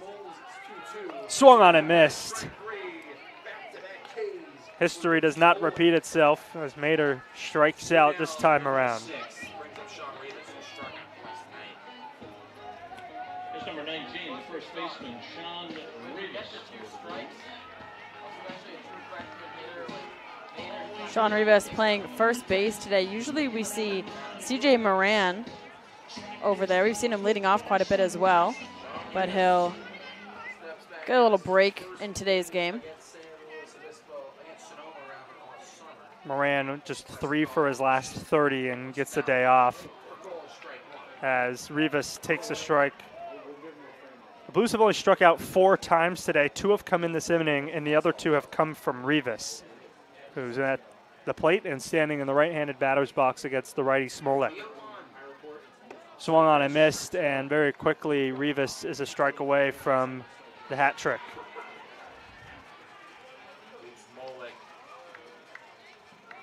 Good pitching today from the Stompers, similar to what we saw yesterday from Jake Andreas, the starter.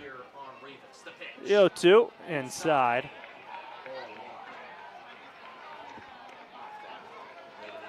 Rivas signed with the Blues as a temporary player. It appears that he might be sticking around after a good start to the summer, 292 average.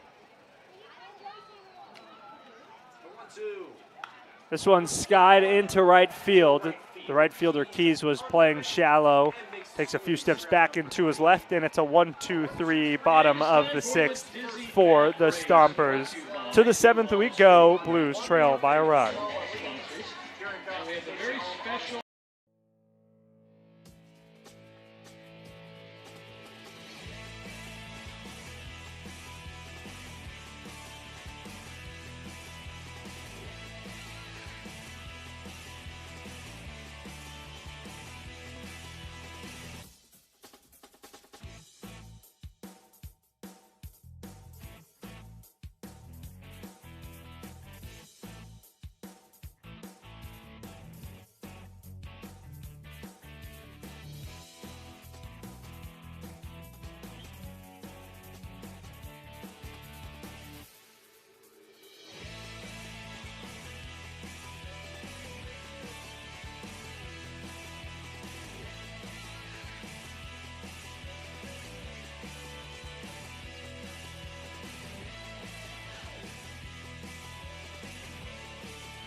Six innings for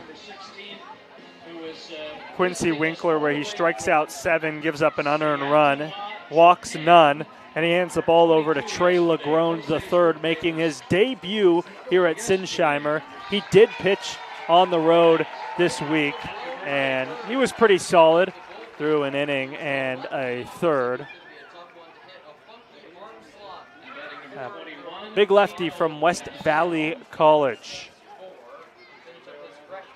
That one appearance came against the Walnut Creek Crawdads in the final game of that road trip on Sunday.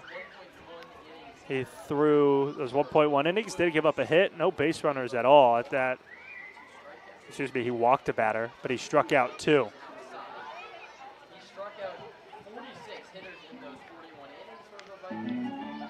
last year with the Vikings, almost a perfect split of starts to bullpen appearances, 8 starts, 6 out of relief.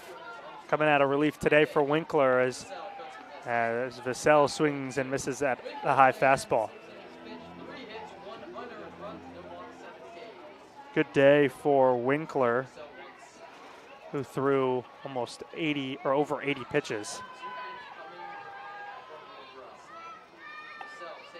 Outside, 2 balls and 2 strikes. Stompers scored a run in the 5th, and that's all either team has to show so far.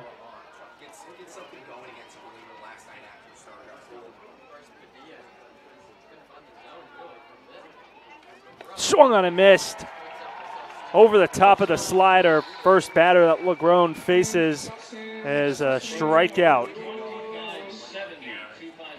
A Blues pitching staff that has 17 games out of their 18 with 10 or more strikeouts have 8 today. The 7 from Winkler and the 1 from Legrone.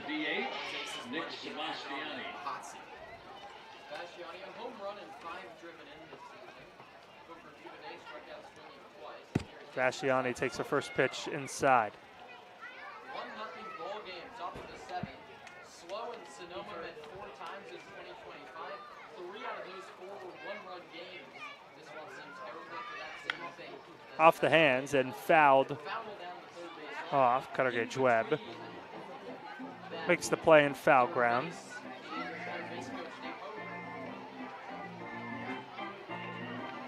Stompers victors of the CCL North last year on a walk-off against Walnut Creek, but got swept against the Conejo Oaks down in Conejo.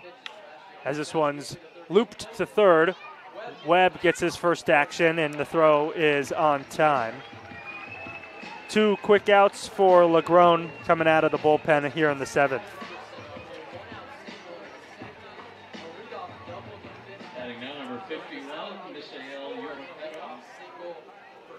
Here comes Misael Uripero.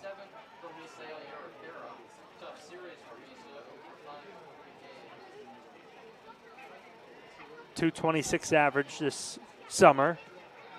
9 walks, however, in 40 plate appearances. Like that 42 plate appearances.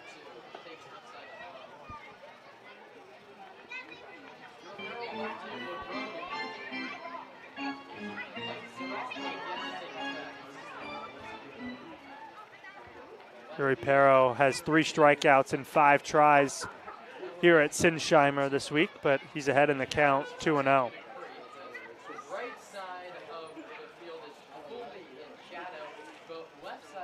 The Blues just using 2 pitchers so far today compared to the Stompers' 3.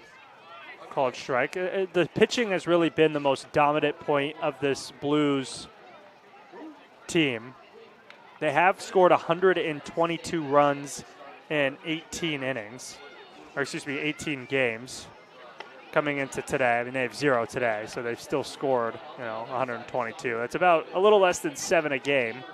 But the pitching, I mean, you look at these team numbers, a 1.91 ERA, an 0.81 whip, and a 120 batting average against.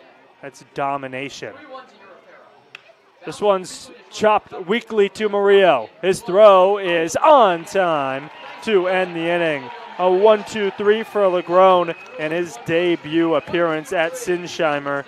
And it's time to stretch at the ballpark. Blues still looking for their first run in the bottom half.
Devin Laginto takes over in the bottom of the 7th inning. Everybody's nice and stretched out, and the Blues are looking for their first run of the game.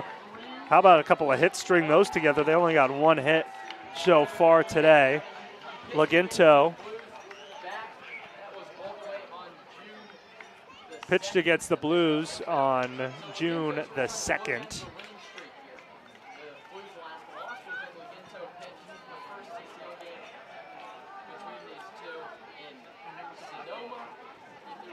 He is a junior from San Joaquin Delta in Rohnert Park.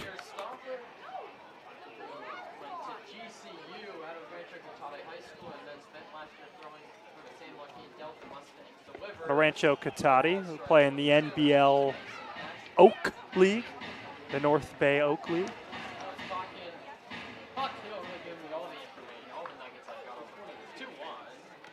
Swung on and fouled off.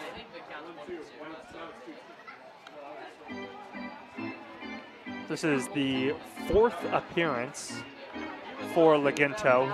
As I mentioned, he pitched against this Blues team on the 2nd. This one's fouled off.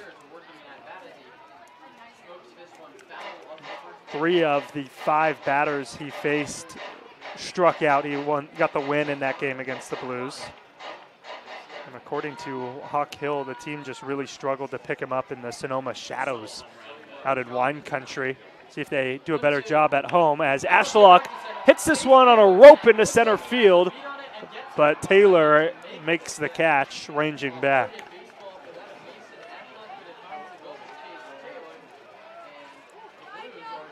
The other 2 appearances for Laginto came against the Crawdads on the 5th of June, where he threw a scoreless inning, faced the minimum, and against the Merchants on the 11th, where he threw an inning, gave up a hit and a run. That one hit was a home run. Also struck out a batter in that inning. Here's Tate Blasi, who takes the first pitch outside. For Harwell, 1 inning, faces the minimum and strikes out 2 batters. Or excuse me, that was Smolik. Called strike. Blasi this last year, 139 at-bats with the Mavericks, a D2 powerhouse. So the 1-1 misses away. Had a 367 batting average with a 748 slugging. Bonkers numbers. A key contributor for the Mavericks before getting hurt and missing part of the season. A transfer from Barton Community College in Kansas. On the ground, gets it on a good hop, Vassell, and his toss to first is in time.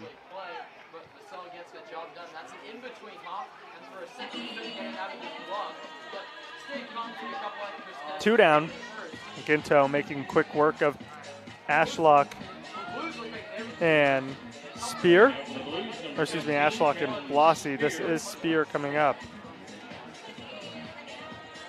Spear with the only hit for the Blues on the day. Came in his last at bat. I was in the 5th.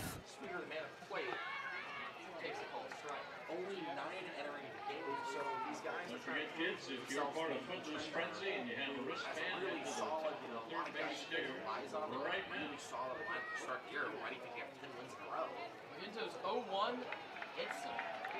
A hit batter. 3rd time Spears reached base safely today. 3 different ways he's reached base safely. Station over on the first base side will be closing at the beginning of the 8th inning. Last chance right now to buy merchandise and get beer at the first base side. Here's number 14, Brady Alves at the plate. Brings up Alves with 2 outs and a runner on first. See if Spear takes off for second. He already has a stolen base today.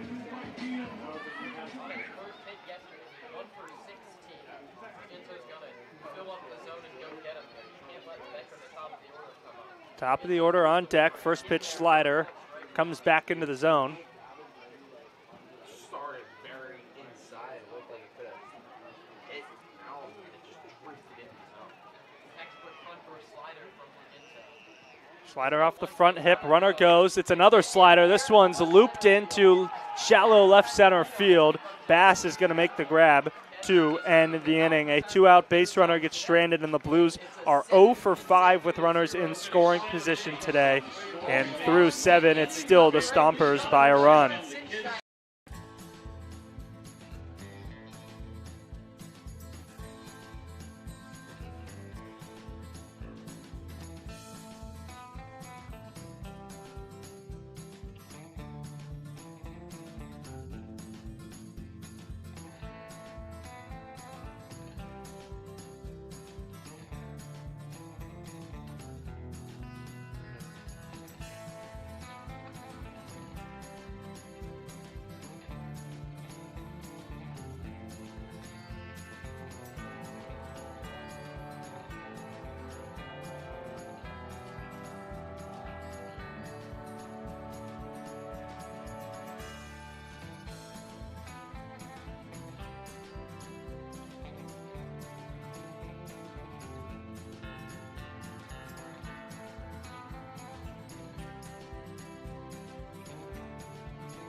The Blues still trail 1-0 as we go to the 8th inning on the SLO Blues streaming network.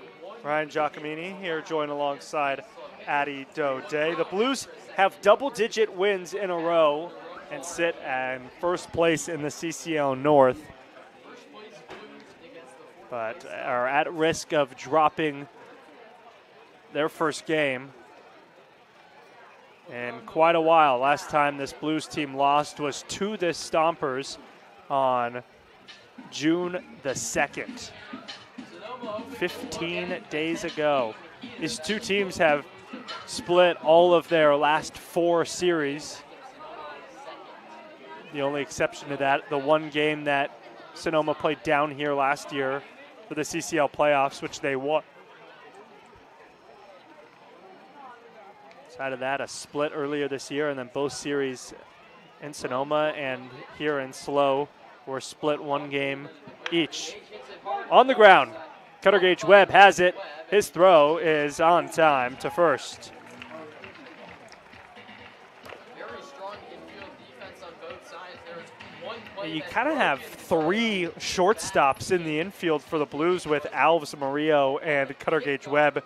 A lot of rangy players who are good with the glove, can flash the leather, especially those 2 on the left side of the infield. We've seen how good Murillo and Webb have been defensively this year. And it's good news for the Blues staff, knowing that they've got a lot of security guys that they can put out there. The corners are players that we don't usually see there. Usually it's Comerford over at third and Moran at first. Today it's Webb and Rivas. First pitch to Giacomini is a called strike. He moved the hands out of the way, but he's going to be incorrect that it was a ball. Wearing the number 50, taps the foot, waggles the bat, waits for the pitch, and takes this one actually inside. It's a ball and a strike. Giacomini, a graduate of Rancho Cotati High School in Roanoke Park, California, originally from Cotati.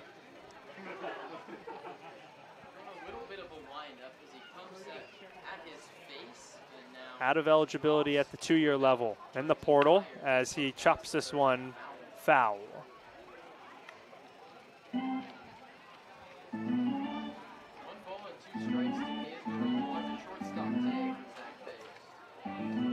0 for 2 in the contest. Stompers wrap up the road trip, mini road trip, as I like to call it, just a 2-game set down here in SLO. The last 2 innings here in this series. The Blues will take off on the road once again tomorrow morning, but we'll be right back on Friday. Swung on and missed. Romelair's going to run to first, but to no avail as he's thrown out by Spear. Second strikeout for Legrone. Yeah, the Blues these next 2 weeks have 5 home games and 1 road game, with both road games falling on a Thursday. Tomorrow down in Compton. Next Thursday, it's Santa Barbara. And starting today, it's 5 different teams in the next 5 days for the Blues, as that one hits Keys. 5th time this season, Trent's been flipped by the pitch. 2-out base runner for the Stompers. It starts today with the Stompers, tomorrow in Compton against the Barons, and then the Blues will come back home and play the Philippines Baseball Group on Friday, the OC Riptide on Saturday, and the Foresters on Sunday. 4 straight games against 4 different teams, all in the CCL South. And I do count towards the conference record. The first pitch to Chase Taylor is a called strike.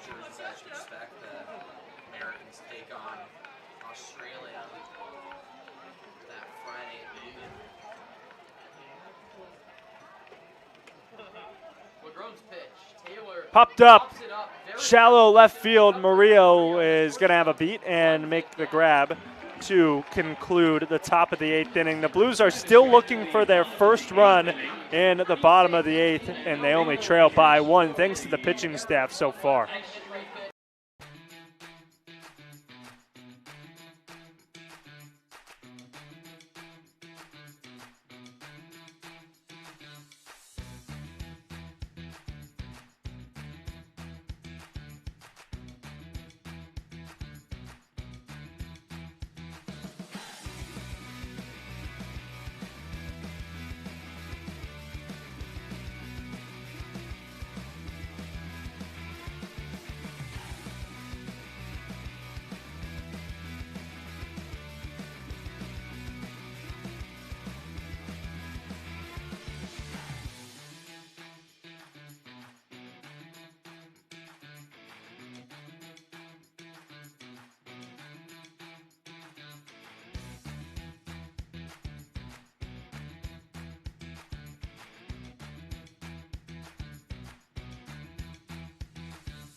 The Blues are at risk of being shut out for the first time all season.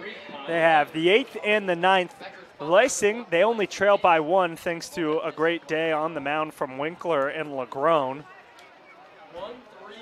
That's the line score for the Stompers. Outside. 1-1 is the line score for. Looking to get the inning started right is Kyle Becker against Laginto in his 2nd inning. Ginto's 2-0. Inside 3-0. Becker already has drawn a couple of walks today. Was caught stealing after walking in the third and was stranded at first in the fifth.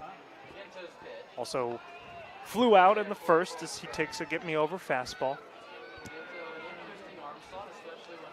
Blues have won 10 in a row. The team has not been more on fire than right now, as this one's laced into the gap, and that's going to get down. Going for second is Becker, and he's going to get there. A leadoff double for Kyle Becker.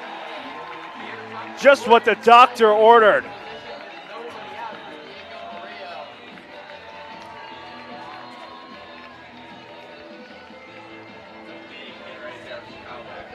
That ball finding the gap between the left fielder Wesley Bass and Chase Taylor. Bass fielded it, attempted to throw the ball to the shortstop, but came a little too hard on that spin, sent it almost over to third base. Left Becker with a double with no threat on the throw. Here's Murillo. RBI opportunity just like he had in the fifth. Becker is on second, a leadoff double. Corners play in, maybe expecting a bunt as Murillo squares, he gets it down. The throw's gonna go to third, it's offline, but Becker's tagged out. Rene Regalado is livid.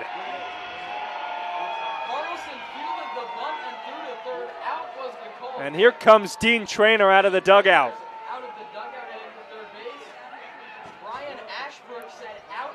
A huge call here in the bottom of the 8th inning. Becker making it to third and being just 90 feet away from home is huge for the Blues, being down by just one. If this is not overturned, this is an incredible play by Carlson.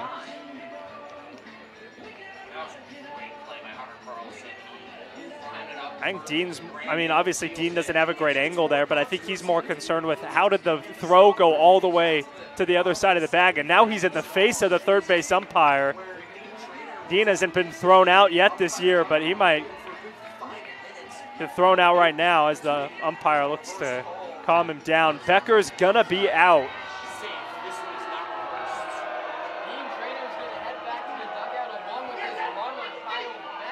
The fans unhappy here at Sinsheimer. A boo takes over as Traynor makes his way back to the home dugout. That's a huge, huge, huge play. Murillo's on first. Brings up cutter gauge Webb, but a leadoff double is squandered.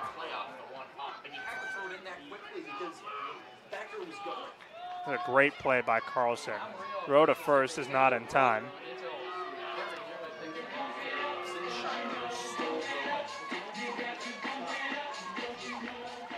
And that might be a little bit of a momentum swing. The Blues tried to grab some of it with that leadoff double. See what Webb does as he takes the first offering downstairs. Webb, 2 years at the Division I level, 1 year redshirting with Texas State, another year where he hit .251 with Rice. Another look to first is not in time.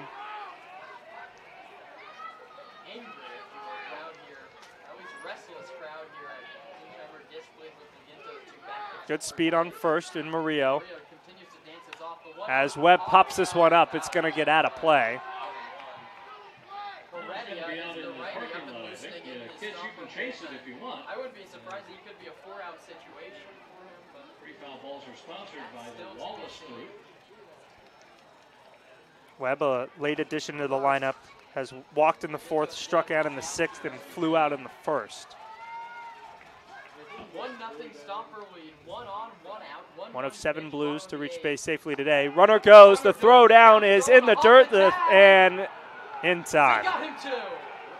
The Stompers defense are throwing out the defense for the Stompers is so impressive this inning. Don't run on a closer that throws 92. That's my scouting report for you. Murillo gets hosed, and the Blues have chopped 2 runners off the pass themselves. Webb takes a changeup downstairs. McCown tried to frame it back up. Momentum killer here in the 8th. Started off very strong with Becker's double. And completely different inning here. 3-1. And it's a walk. Hindsight is obviously 20/20, but Murillo stays on first, and you get another runner in scoring position with 1 out. Instead, it's a runner on first, and Mater is going to see what he can make do. Huge hit in last night's game. And again, the Blues have good speed on first.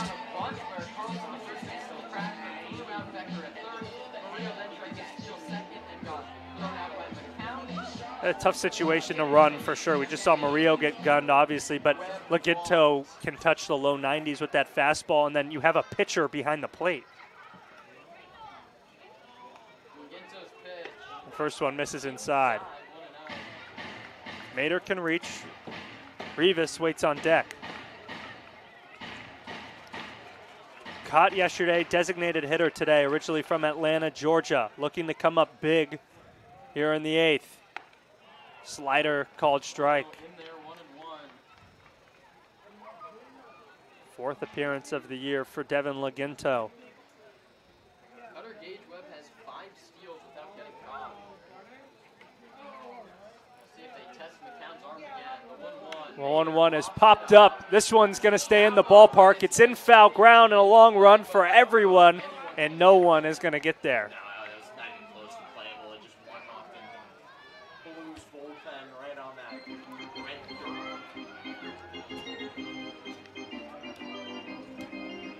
One and 2 is the count to the cleanup hitter. Reached base safely once today. A lone hit of the midweek series came yesterday. It was that home run. Also drove in another run on a ground out in the 8th.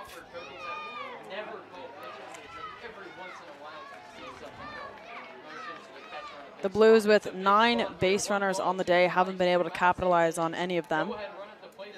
Runner goes as the pitch is off the hands and fouled away. 2 hit by pitches, 5 walks and 2 hits. As you mentioned, nothing to show for it so far.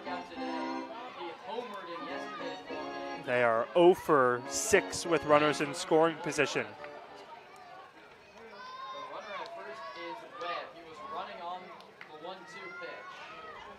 See if Webb takes off again. Carlson holds him on. And Mater wants time.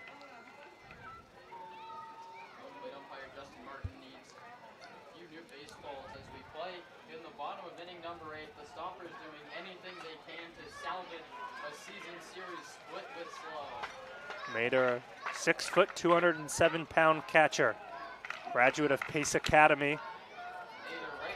As Bluebell tries to get the fans loud. Downstairs, Webb faked like he was going to go and stopped halfway. Count goes to 2-2.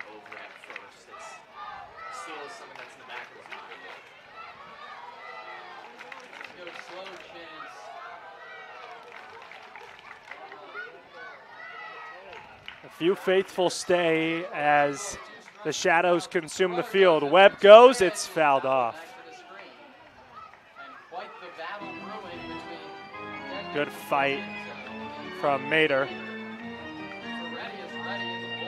Trying to provide an offensive spark, possibly the Blues' first run here in the bottom of the 8th inning. A team that has not been shut out this year.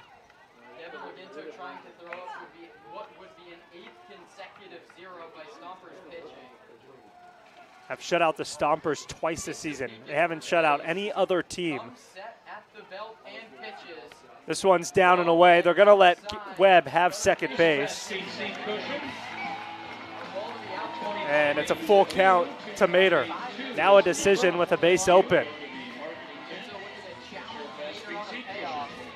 See if it's a challenge or if they are going to work around Mater, and if they walk him, oh well, give him the bag and face Rivas, who's 0 for 3.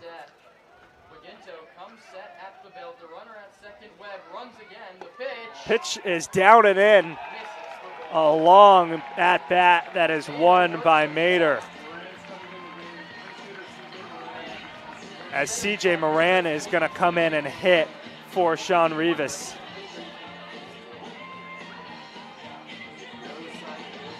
Moran, a hit here would be a huge slump buster.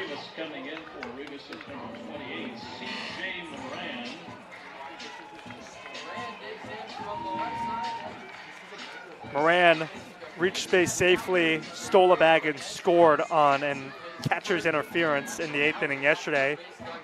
Coupled that with the 2 strikeouts and a pop out. Moran's last hit coming from the Sunday game against the Walnut Creek Crawdads. First pitch is a called strike. Moran, 4, check that, 3 for his last 30. 2 of those hits, though, a double and a home run. Blues are 0 for with runners at scoring position today, as Moran is going to foul this one into the parking lot and fall behind 0-2. A double, a fielder's choice. The caught stealing in 2 walks have us set up with first and second and 2 down. CJ Moran comes in cold on no hold the last of the 8th. at either base. It's an 0-2. Laginto steps off with Webb dancing at second.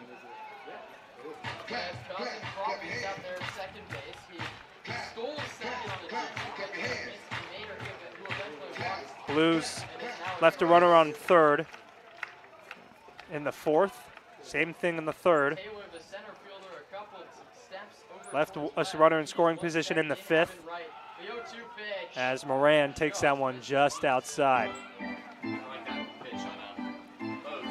Moran, who did not start this game, came in for Rivas, who recorded 2 strikeouts and a flyout. A big spot for the Torero. Swung on and fouled off. We're going to do it again. Once again, foul balls are sponsored by the consecutive victories for the home squad Blues. Good fight from Mater in his at-bat before drawing a walk. Moran looking to make something happen with 2 runners on. Blues want to continue this win streak. Good opportunity to get a run on the board here, as the pick to second base is not in time.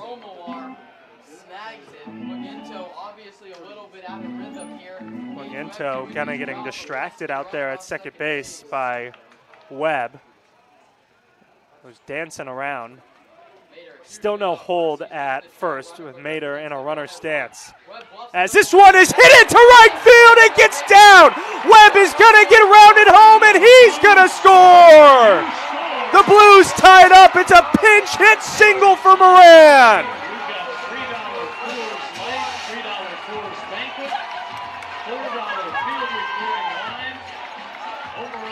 Huge swing and a huge spot off the bench for CJ Moran.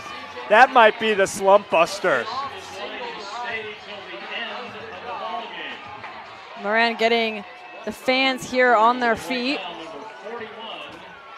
and the dugout riled up. And here comes Zach Pace.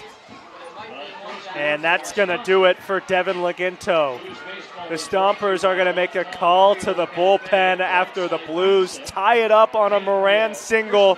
And Ashlock looks to do more damage with 2 outs. Don't go anywhere. It's a tie ball game in the 8th at Sinsheimer.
Blues the win to host a playoff game. It was pretty lit. Against the Philippine national team. Saturday at 4 o'clock, it's the Orange County Riptide, and then Sunday at 2, it's our arch rivals, the Santa Barbara Foresters. That'll be CJ Moran ties up the game with a pinch hit single. Mason Ashlock is going to come up and face the new pitcher, Mateo Heredia, a commit to CSU Northridge to play in the Big West after 2 years of ball at Cerritos College. First pitch is downstairs. A two-way guy who has seen at-bats in 5 games and has pitched in 3 prior to today. Ashlock takes this pitch outside, but it's called a strike. Last time Heredia pitched, it was on June 12th against the Legends. He threw 2.2 innings and struck out 6. 1-1 on the ground, too short. Jeromelair has it. He's going to make the throw to first, and it's in time. So Heredia gets the lone out needed to end the inning, but the Blues tied up with Moran coming off the bench and singling. It's now a tied ball game as we go to the 9th.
Chance Jasso gets handed the ball in the 9th inning after Legrone throws 2 innings and strikes out 2 batters, gives up no hits.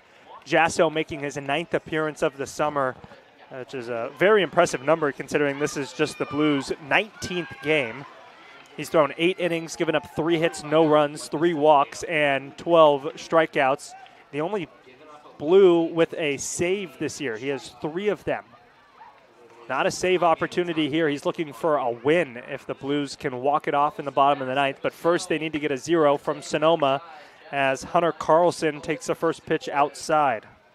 Your 30 2/3 innings had 8 saves, 2.93 earned run average. The righty Jasso and the lefty Carlson. Carlson, a left-handed hitter, awaits the 1-0 and it misses outside.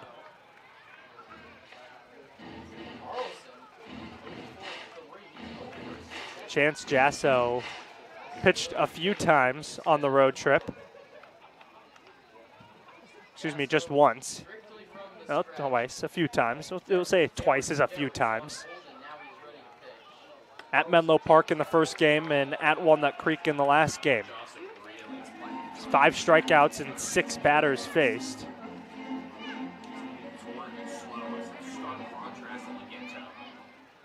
Carlson hitting in that 3 spot again today. Yesterday did not record a hit. Same as today. Made contact once in his second at-bat. So now 3-1. The Stompers are looking for base runners however they can get it. For Jasso, he wants to avoid base runners, obviously. A leadoff walk would be detrimental, especially with the middle of the order coming up. Bass on deck. 3-1 is fouled off. The Stompers have seen Jasso this season. He pitched in the 10-0 win.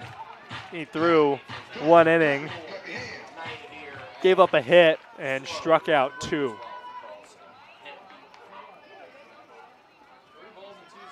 Full count. Jasso, a Long Beach commit.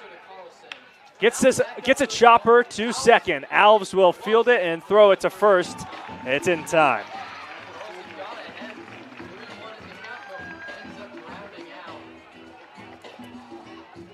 And remember, Alves, the last ball that was hit to him, he made that error in the 5th inning that gave the Stompers the only run of the game. So that's a big play for him. Get back on track defensively, as Carlson's going to give a few notes to his Georgia State teammate, Wesley Bass, on Chance Jasso. Jasso was first team Central Valley Conference with the College of Sequoias this last year, as the first pitch hits Wesley Bass.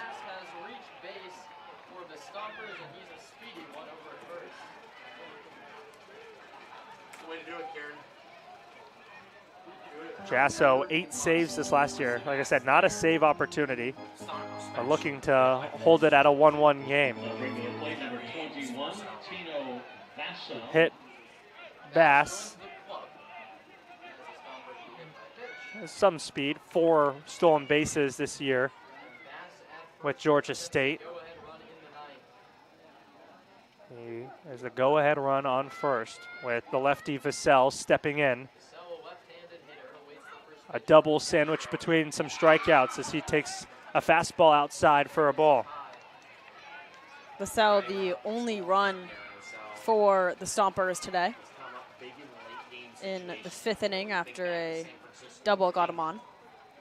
Back to Sonoma against the Legends. Out of the stretch, swung on and foul tipped into the mitt of Spear.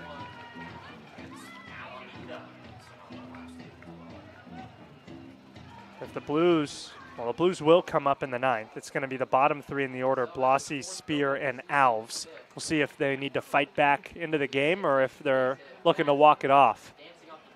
Jasso just misses outside. It's 2-1. Bass and Carlson, teammates at Georgia State, both make their way over to California, about a 4-hour plane ride, to play with the Stompers. Runner goes. Pitch is swung on and fouled off.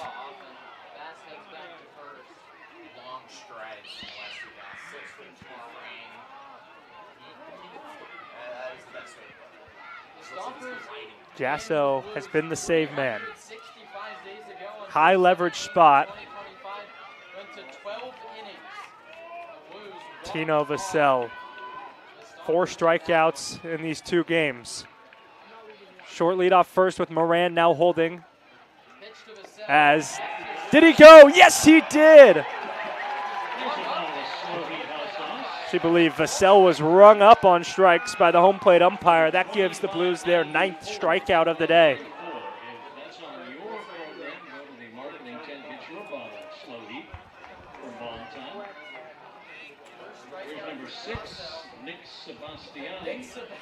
Here comes Nick Sebastiani. Runner goes, pitches a curveball, and it's lost by Spear. Can't get it out of his glove. A single would do for the Sonoma Valley High School kid. Bass moves his way over to scoring position here in the 9th inning with a tied game. There's a called strike by the home plate umpire, so it's 0-1 to Sebastiani. A hero last year for this team, but he's behind 0-2. 2 times a CCL All-Division North team member. A single would give the Stompers the lead. Jasso. Runner goes. Swung on and fouled off, and Spear couldn't glove it. He wanted it bad. Bass dancing over there on second, looking to distract Jasso, trying to take third. The count 0-2 with 2 outs. Big spot. Both sides looking for a win. Just misses. Didn't get the call from the home plate umpire on the slider on a pitch that just did not miss by much.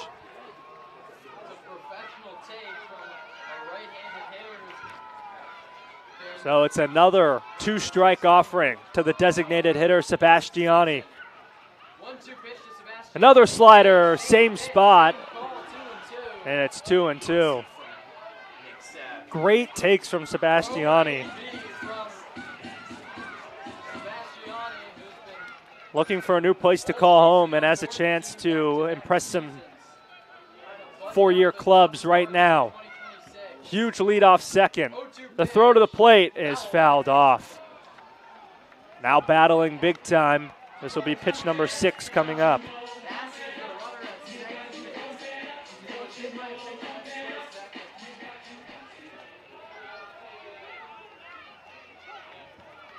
Fans are bundled.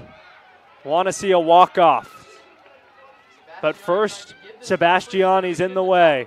And a move to second. Alves wasn't covering.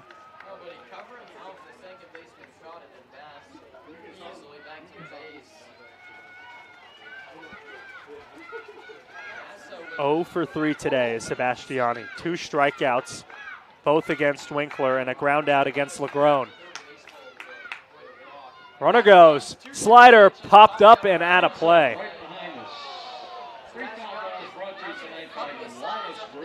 The Blues have yet to play in an extra inning game today, or excuse me, this year. But if neither team scores, that's where we're headed. Stompers have a good chance with a runner on scoring position in Bass, who has good speed.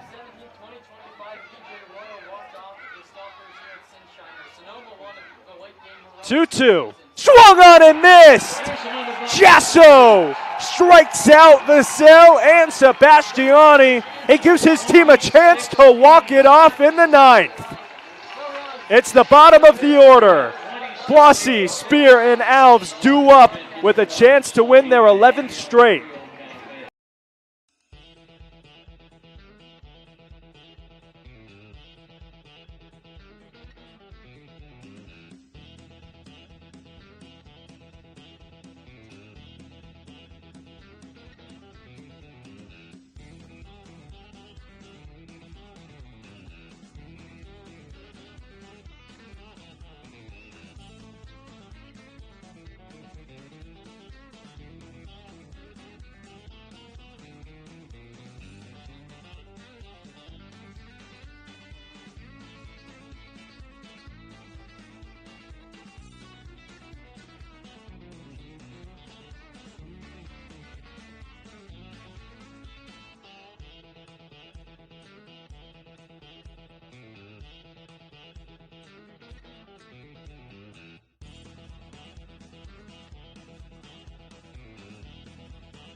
Jake Hicksenbaugh is going to pitch hit to start the ninth. The Blues with a chance to walk it off.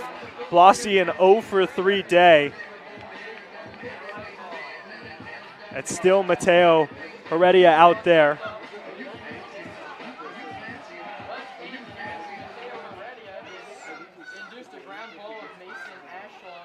Looking to see what Hicksenbaugh can do. First pitch he swings on and fouls it away. Hicks did not travel with the team this week, and last played on the 7th, where he had 2 hits, including a 2 RBI single in the 5th against the Menlo Park Legends. This one misses upstairs. 1 ball and 1 strike. Spear, the catcher, waits on deck.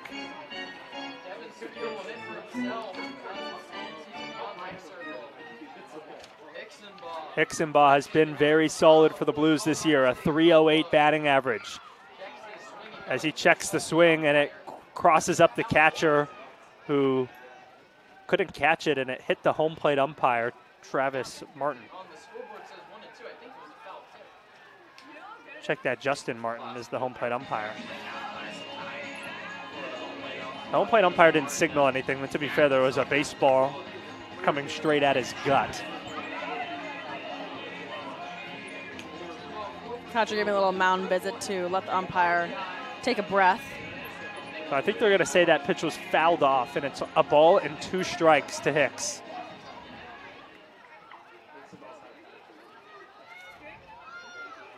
Hicksenbaugh leads the team in triples with 2. If he gets on, he's a good base runner. 8 stolen bags this year.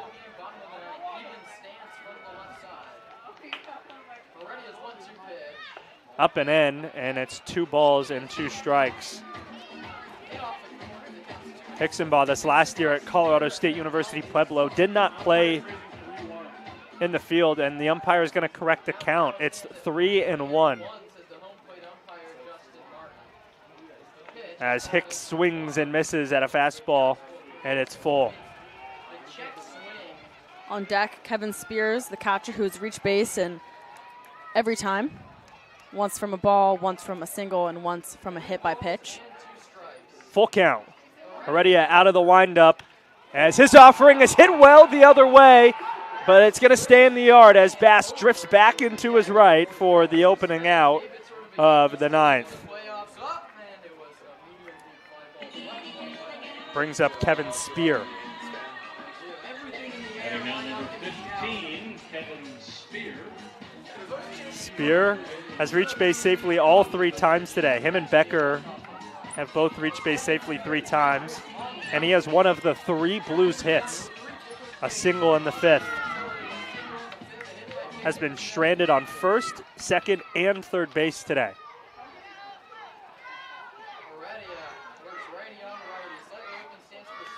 Slider misses outside. Spear. 3 colleges, also 3 summer teams. The Blues this year spent 2024 with the Sylvian Lake Gulls in the Western Canadian League, as he takes this one inside, and spent 2022 and 2023 with one of my favorite summer team names, the Walla Walla Sweets in the West Coast League.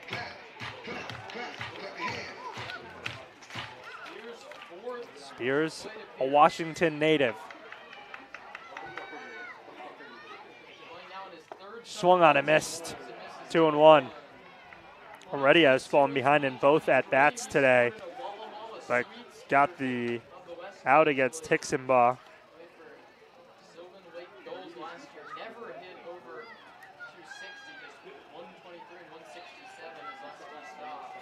One out, 2-1 count to the backstop. And now it's 2-2 as he takes a called strike. Had just 1 hit and 9 at-bats this year with the Huskies. Has been good today for the Blues. Trying to reach base again and give the Blues some 9th inning hope. Pitch misses high, and the count is full.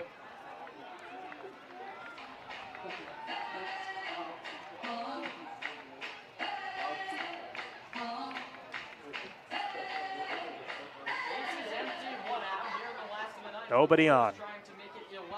Spear trying to find his way onto a bag as he pops it up right around home plate and in foul ground for McCown, who will make the grab. Big second out, and here comes. Looks like Brady Alves will step to the plate. The number 9 hitter, who has yet to reach base on today's game.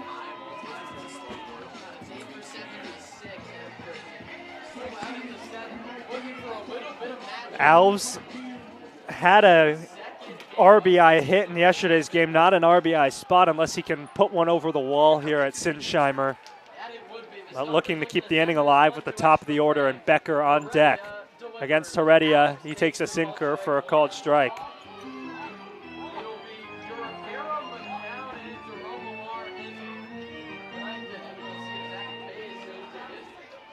Alves has 3 hits in his 22 tries this season.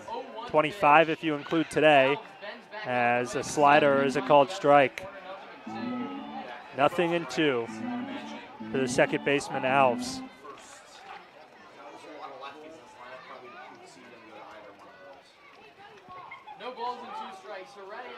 Here's the 0-2. Swung on and missed. Good morning, good afternoon, and good night. And that is going to do it. The first extra inning game of the summer for the Blues. It's the top of the 10th inning coming up for the Stompers and the Blues, knotted up at 1 apiece.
Both of these teams are playing in extra innings for the first time today, but this is not an unfamiliar spot for either of these two organizations. On this day in Blues history, last year on January 17th, these two teams played in extra innings in a 12-inning battle that ended with E.J. Royal walking it off in the 12th. And Kate O'Hara getting the win in that game. It's going to be an automatic runner on second base in all the extra innings. It's Sebastiani who will start on second. Sebastiani leads off second, the Manfred runner, and this one is outside. This is outside. The Manfred runner, and this is I think the automatic runner is maybe the correct term. It's not ghost runner. I think it's automatic runner. That is the runner at second. CCL following suit of the MLB, who adopted the automatic runner on second a couple years ago. Designed to make baseball games go quicker, specifically when they get into extra innings. MLB rules with that runner starting at second base in extra innings. Kind of how all sports work. You see something happen at the professional level, and if it's successful, it gets adopted at all the levels underneath it. The 2-0 misses outside. Not an And Spear is going to go talk to Jasso. You have a base open at first. McCown is on deck. Most Sebastiani can do is just get over third. It's not wouldn't be the worst walk in the world. Now, if it actually is just Jasso using his command, that's where you become concerned if you're a trainer. Nobody getting loose for the Blues. Jasso has been a high leverage guy all year long for the Blues after a good year at West Valley. The 3-0 is ball 4, so it's a 4-pitch walk to kick off the top of the 10th inning. Gives you the force out at any base, any square base that is. First and second now for the Stompers with nobody out for Gage McCown. Check that. Jasso played at the College of Sequoias. Now batting number 24, Gage McCown had a big caught stealing in the 8th inning, getting Murillo trying to swipe second base. Now a possible bunt situation. It's kind of become more common in baseball to try to get 2 runs if you're the visiting team going first. It's going to be a bunt, and it's a good one. There's no one covering first base, and the ball gets thrown away. 1 run is going to come in to score. 2 runs is not going to score. Jasso didn't look at first, and Alves, who should have been covering first, was not over there. It's going to be an error on the pitcher. John Rivas came in to charge. Brady Alves, the second baseman, was nowhere to be found. We'll see if they give McCown a successful sacrifice and then an error, or just a true error. It's an error, but it's a hit. So a hit and an error is going to be the official ruling. But really, at the end of the day, it's a mental error by Brady Alves. I mean, that's simple bunt defense. The first baseman crashes, the second baseman slides over. But they had both the second baseman and the shortstop at second base. That's a play that you go over in practice starting at the Little League level. There's a bunt back to the pitcher, but first baseman crashes. Little mistakes like that can cause a game. Right fielder runs to back it up down the line. The Stompers now up by 1 in extras.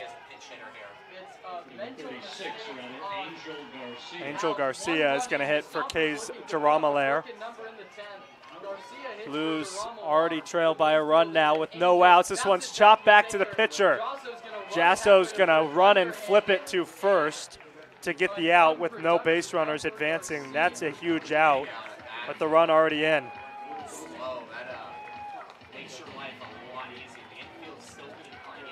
back to the top of the order. It's Trent Keys. Garcia goes out on 1 pitch. Here comes Trent Keys with the infield still in on the grass. This is why that round of batting practice is so important. Get that run home. Runner at third, infield in. Deep fly ball to center to Zach Pace. Trent Keys swung on and missed. Keys, a hit and a stolen base as well, was hit by a pitch today. All 4 Blues infielders with their toes on the grass.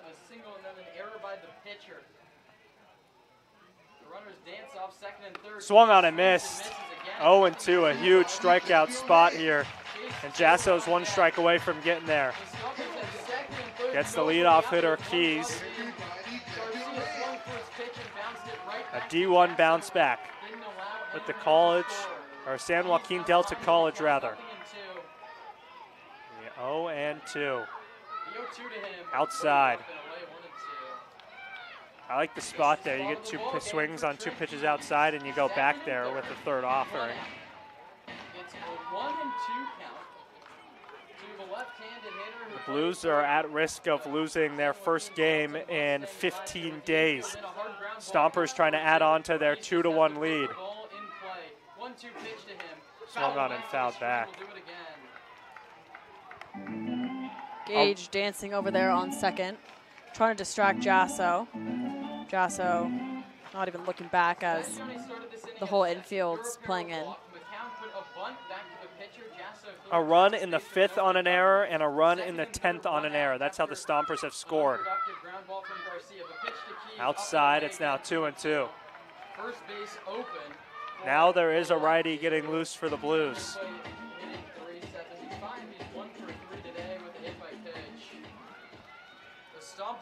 Jasso looks to get out of the jam himself, not make Dean Traynor make the walk out to the mound. 2-2, swung on and strikeout swinging. But the runner is going to be sent back to third because I think the runner is going to be sent back to third because he swung and it hit him, so the ball is dead.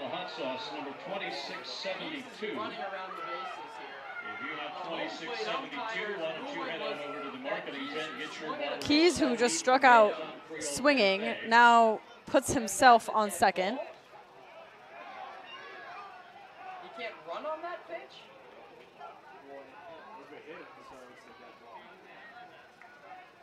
Yeah, so they're going to call it a strikeout, but he swung on a pitch that hit him.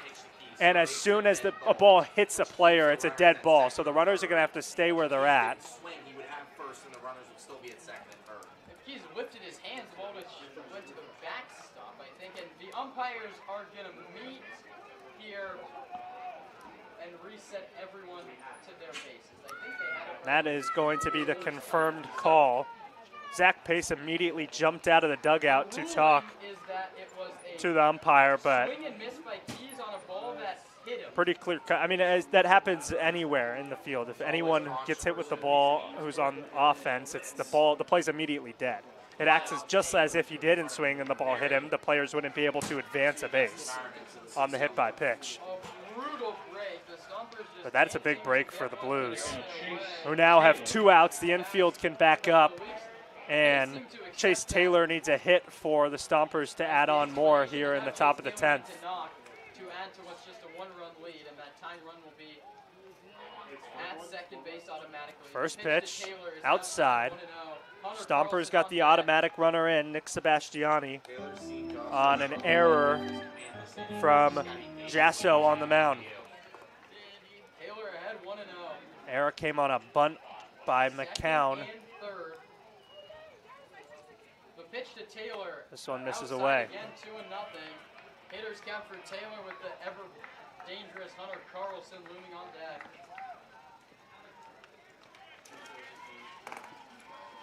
Two balls and no strikes. Hunter Carlson waits on deck. There is a base open if Taylor reaches safely. Outside, it's 3-0. That's 3 straight fastballs that have missed arm side from the righty.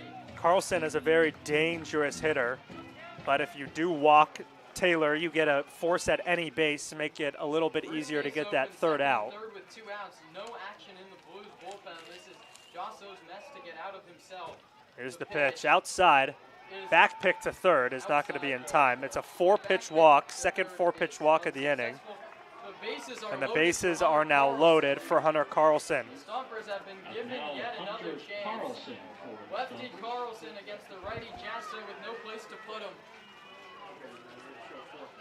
High drama at Sinsheimer Stadium in San Luis Obispo. A Stomper Few faithful stay at Sinsheimer with their team down by now a run. The Blues have recorded 2 errors today.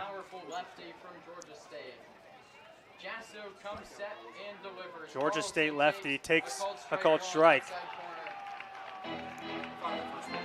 Really made Jasso work here in the 10th. That was pitch number 36. On first stands Chase Taylor, on second Gage McCown, on third Maciel Uripiero.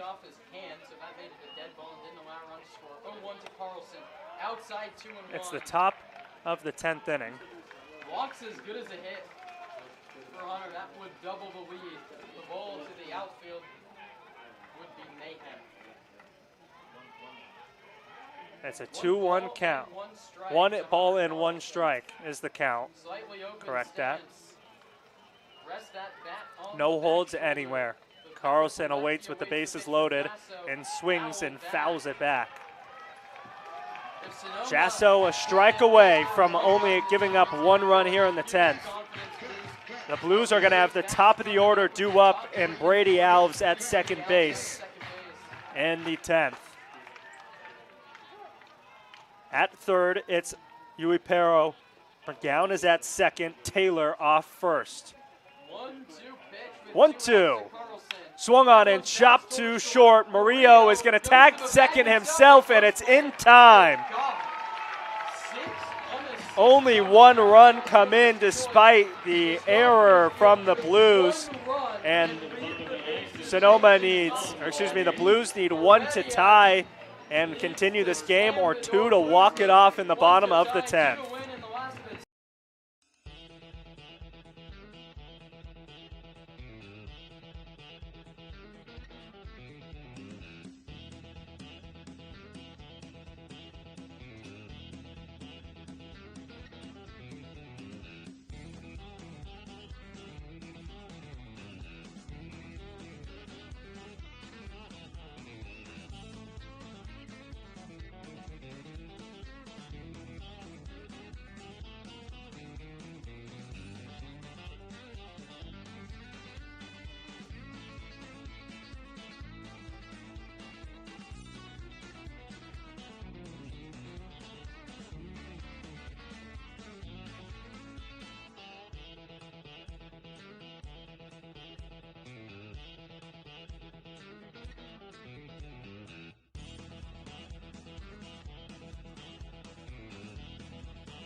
The Blues have some work to do. They need to score 1 to tie it and 2 to take the lead and walk it off here in the bottom half of the 10th inning. The good news, they have the top of the order coming up. Kyle Becker, Diego Murillo, and Cutter Gage Webb are the 3 due up, with Alves as the automatic runner at second base. Yeah, it's sort of a nobody better situation here. It has been so good in the back end of the bullpen. Mateo Heredia still out there after coming in with 2 outs in the 8th. Yet to give up an earned run. If that run from second scores, it would be unearned. See if the Blues play some small ball and try to tie it up to extend the game, or if they're going to go for the win. A spin move to second, but no throw. Becker hit the only extra base hit of the game, a double in the 8th. 2-1 game here in the bottom of the 10th. He swings and misses through the fastball on the first pitch of the at-bat and the half inning. Exactly what I'm here carrying in this moment. 2 2/3 of 6 strikeouts. Alves No run ball last appearance. out on second. He's a good base runner, but has made a few mental mistakes today that have cost the Blues. Need to clear those from his memory as he serves as the tying run. Winning run in Becker stands in the left-handed batter's box. Heredia trying to strand the ghost runner and win it for the Stompers. Heredia, the 5th pitcher for the Stompers so far today. The Blues have used only 3. Swung on and fouled off. Part of the reason the Blues have only used 3 is they've kind of used 2 starting pitchers. Winkler and Legrone were mainly starters this last year. Last time around, the next 4 or 5 guys are already going to have to face you. 1 and 2. Rene Regalado at third is a very aggressive coach. Anything in the grass out in the outfield, he'll send him, as Becker stays back long enough to foul off the changeup.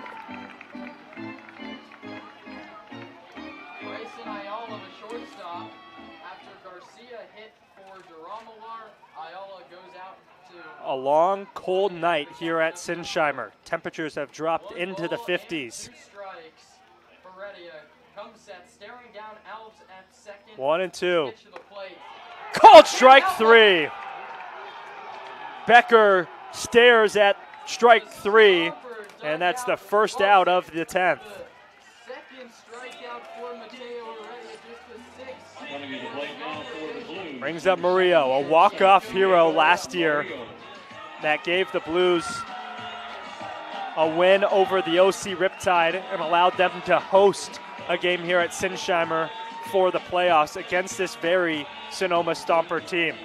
A single that scored Sebastian Lopez, who just joined the team yesterday.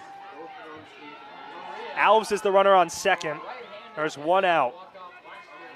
It's a 2-1 lead, Sonoma on top. First pitch is a slider that misses upstairs.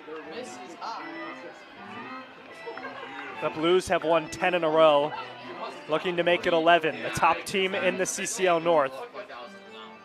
Sonoma, early in the summer, are sitting outside of the playoffs looking in. Swung on and missed. Aces are free with a ball, a strike, an out, and a runner on, and a one-run game.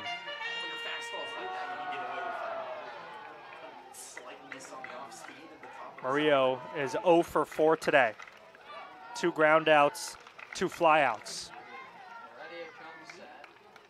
A long look at second, now comes home, and this one is hit past the diving glove of Jerome. Here comes the runner, Alves, and he's gonna score. Murillo gets to second, he's thrown out, but the Blues tie it in the 10th on an RBI single from Murillo. This game is not over yet, folks.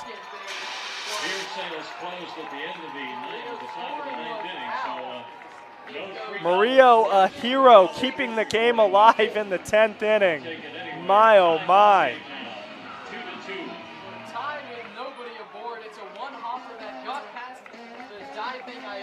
Now it's Webb, nobody on, and 2 outs. It's now a 2-2 ball game.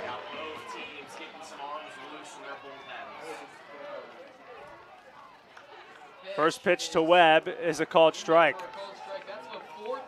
Webb famously hit the first home run of the season for the Blues against the Sonoma team in Sonoma 15 days ago. Webb homered off of these stomps to start the win streak. The pitch to Outside, 1-1 to the third baseman. Primarily has been used as a shortstop this year, but playing third with Comerford as a late scratch to the lineup. Facing the right-hander Heredia, and misses upstairs. Whether or not the Blues put another runner across the plate in this inning, they've secured themselves one more chance. great game between these two clubs. Both teams even with 3 runs and 2-1. Heredia's 2-1 pitch to Webb. Swung on and hit high, not very deep out into right field. Keys seems to have a beat on it and will make the grab to end the inning. But Diego Murillo drives in a run and extends this game to the 11th. Let's see if the Blues can win it in the 11th to get their 11th in a row here on the SLO Blues streaming network.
Brent Gallegos is going to come in the game. A call to the bullpen by Dean Traynor, a road runner from Butte Community College, now in the portal after running out of eligibility with those road runners. Had a solid 2 years there and has had a pretty solid summer so far for the Blues. He's thrown 3 innings. He's thrown 3 times. He's thrown 3 2/3 innings. Hasn't given up a single base runner or a run with 6 strikeouts. Top of the 11th, batting for the Sonoma Stompers, number 44. A junior right-hander, 5'11", 200 pounds. The automatic runner on second base is Hunter Carlson. Wesley Bass is the batter. First pitch is a slider. That's a called strike.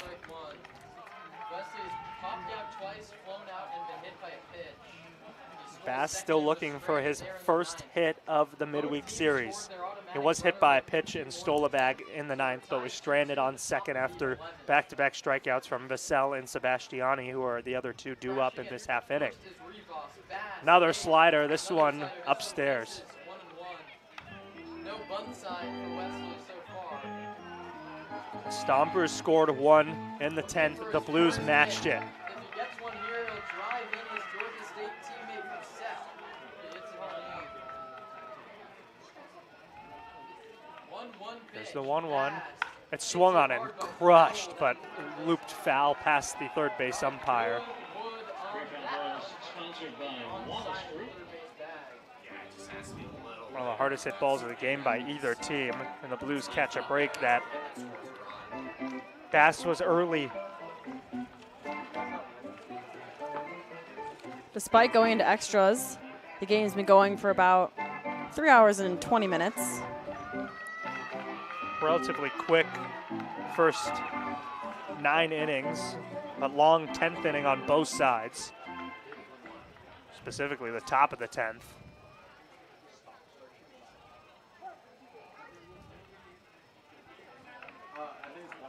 It's 1-2 to the left fielder. Just low.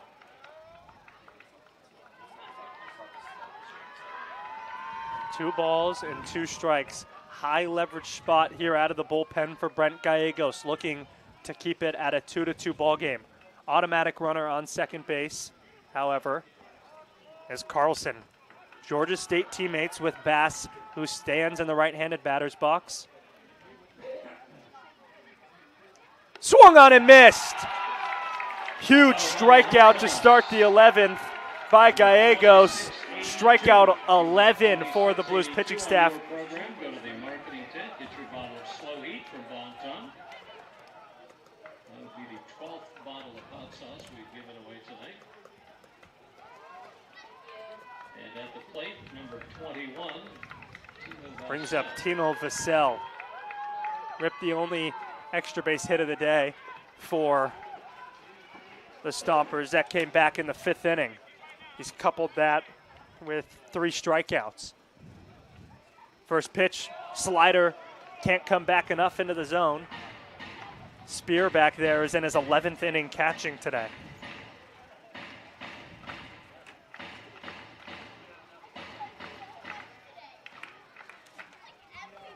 Sell, the third baseman. Left on right matchup. Fastball over the shoelaces for a ball.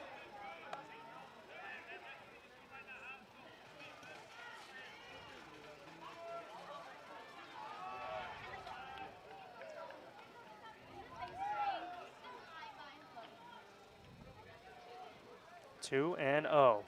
Open base at first. Automatic runner Carlson at second. Slider, called strike.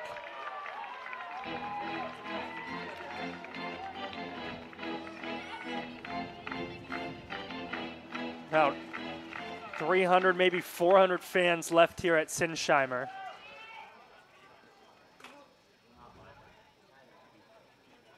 It's a 2-1 count. A look at second, make it 2 of them. Now a third, and the pitch home. A slider, called strike 2.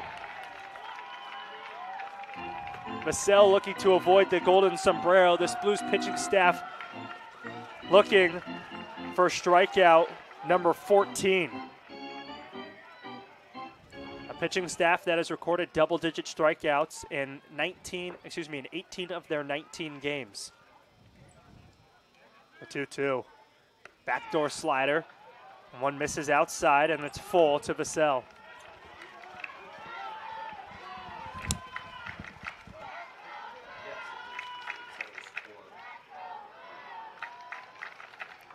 Vassell, a Don from the University of San Francisco.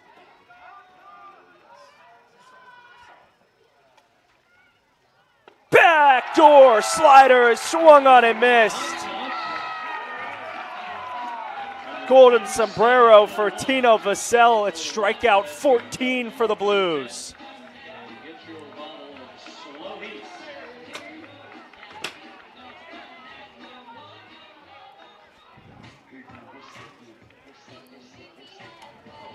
Spears going to meet his pitcher on the mound.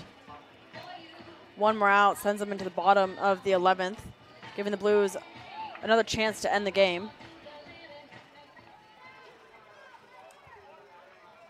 If the Blues can get a 0 here in the top of the 11th inning, that makes the job so much easier in the bottom half, because all you have to do is manufacture the runner from second base, and it's going to be Cutter Gage Webb, who has plenty of speed.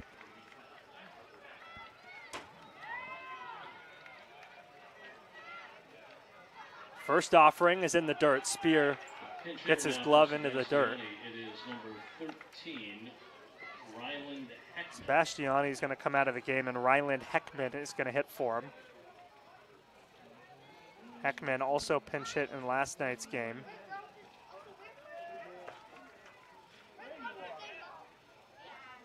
For Connor Johnston, and he drew a walk. 1-0 in the dirt. Spear again blocks it, and he's going to go talk to his pitcher again. It's key that they're on the same page here in such a big spot. Yeah, the first time the Blues have been in these extra innings so far on the season, especially with this winning streak they've had, not wanting to give that up.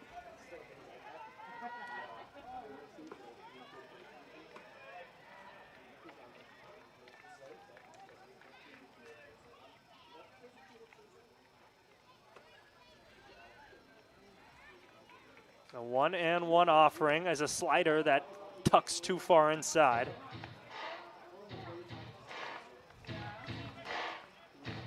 Carlson over on second, not making a whole lot of movement over there.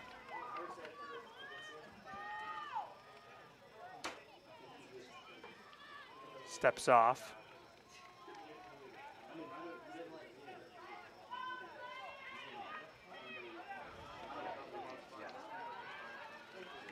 Alameda Merchants, who are in second place, did lose. Excuse me, they had a big win. It's a called strike 2, and the Deuces go wild. So Blues drop this. Merchants have a chance to make up a game.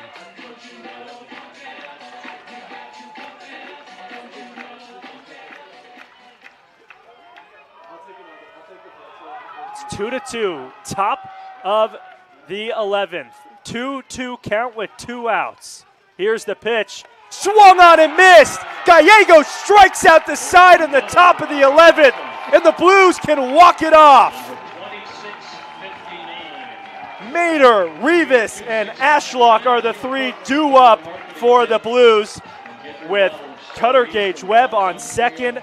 It's an easy one. They just need to manufacture it, and they will try their best and try to win their 11th in a row.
The Blues need one to win it in the 11th. Shut down inning from Brent Gallegos where he strikes out the side. Bass, Vassell, and Hecklin. Webb is the runner on second. Mater is at the plate, the cleanup hitter who had the big blast in last night's game. Looking to be a walk-off hero. First pitch is a called strike on the outer part, a slider. Around the league, 5 other games happening today. Walnut Creek beat Menlo Park 3-1. Santa Barbara beat the Philippines 18-0, and the Merchants won 15-3 over the Seagulls. Called strike. 2 other games happening right now. The Academy Barons and the Conejo Oaks. It's 9-4 Barons. In the bottom of the 8th, top of the 8th, 5-1 Saints down at Great Park in Irvine. There's your out-of-town scoreboard here in the bottom of the 11th inning. Mater with a chance to walk it off.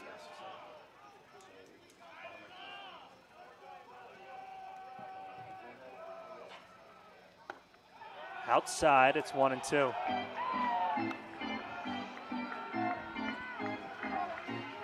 If you're just joining us, the Blues scored a run in the 10th to match the Stompers run that they scored in the top half. Gallegos struck out the side in the top of the 11th, and all the Blues need is to score Cutter Gage Webb from second to win it. Swung on, and this one's hit into the gap, and that's going to be down. Here comes Webb. The throw to the plate, not in time. Mater walks it off. The Blues win their 11th in a row in the 11th inning. They take that one 3-2. A walk-off winner and a steak dinner for Mater.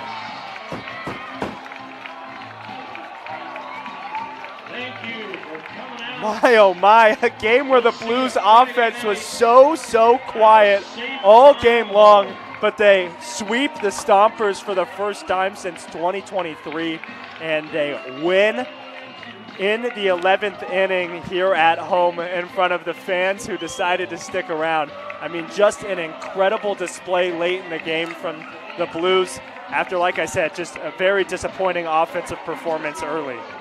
Yeah, I mean, we saw something similar in yesterday's game starting off. Not a lot going on until the Blues kind of got some momentum in the 5th, 6th, and then a big one in the 8th inning.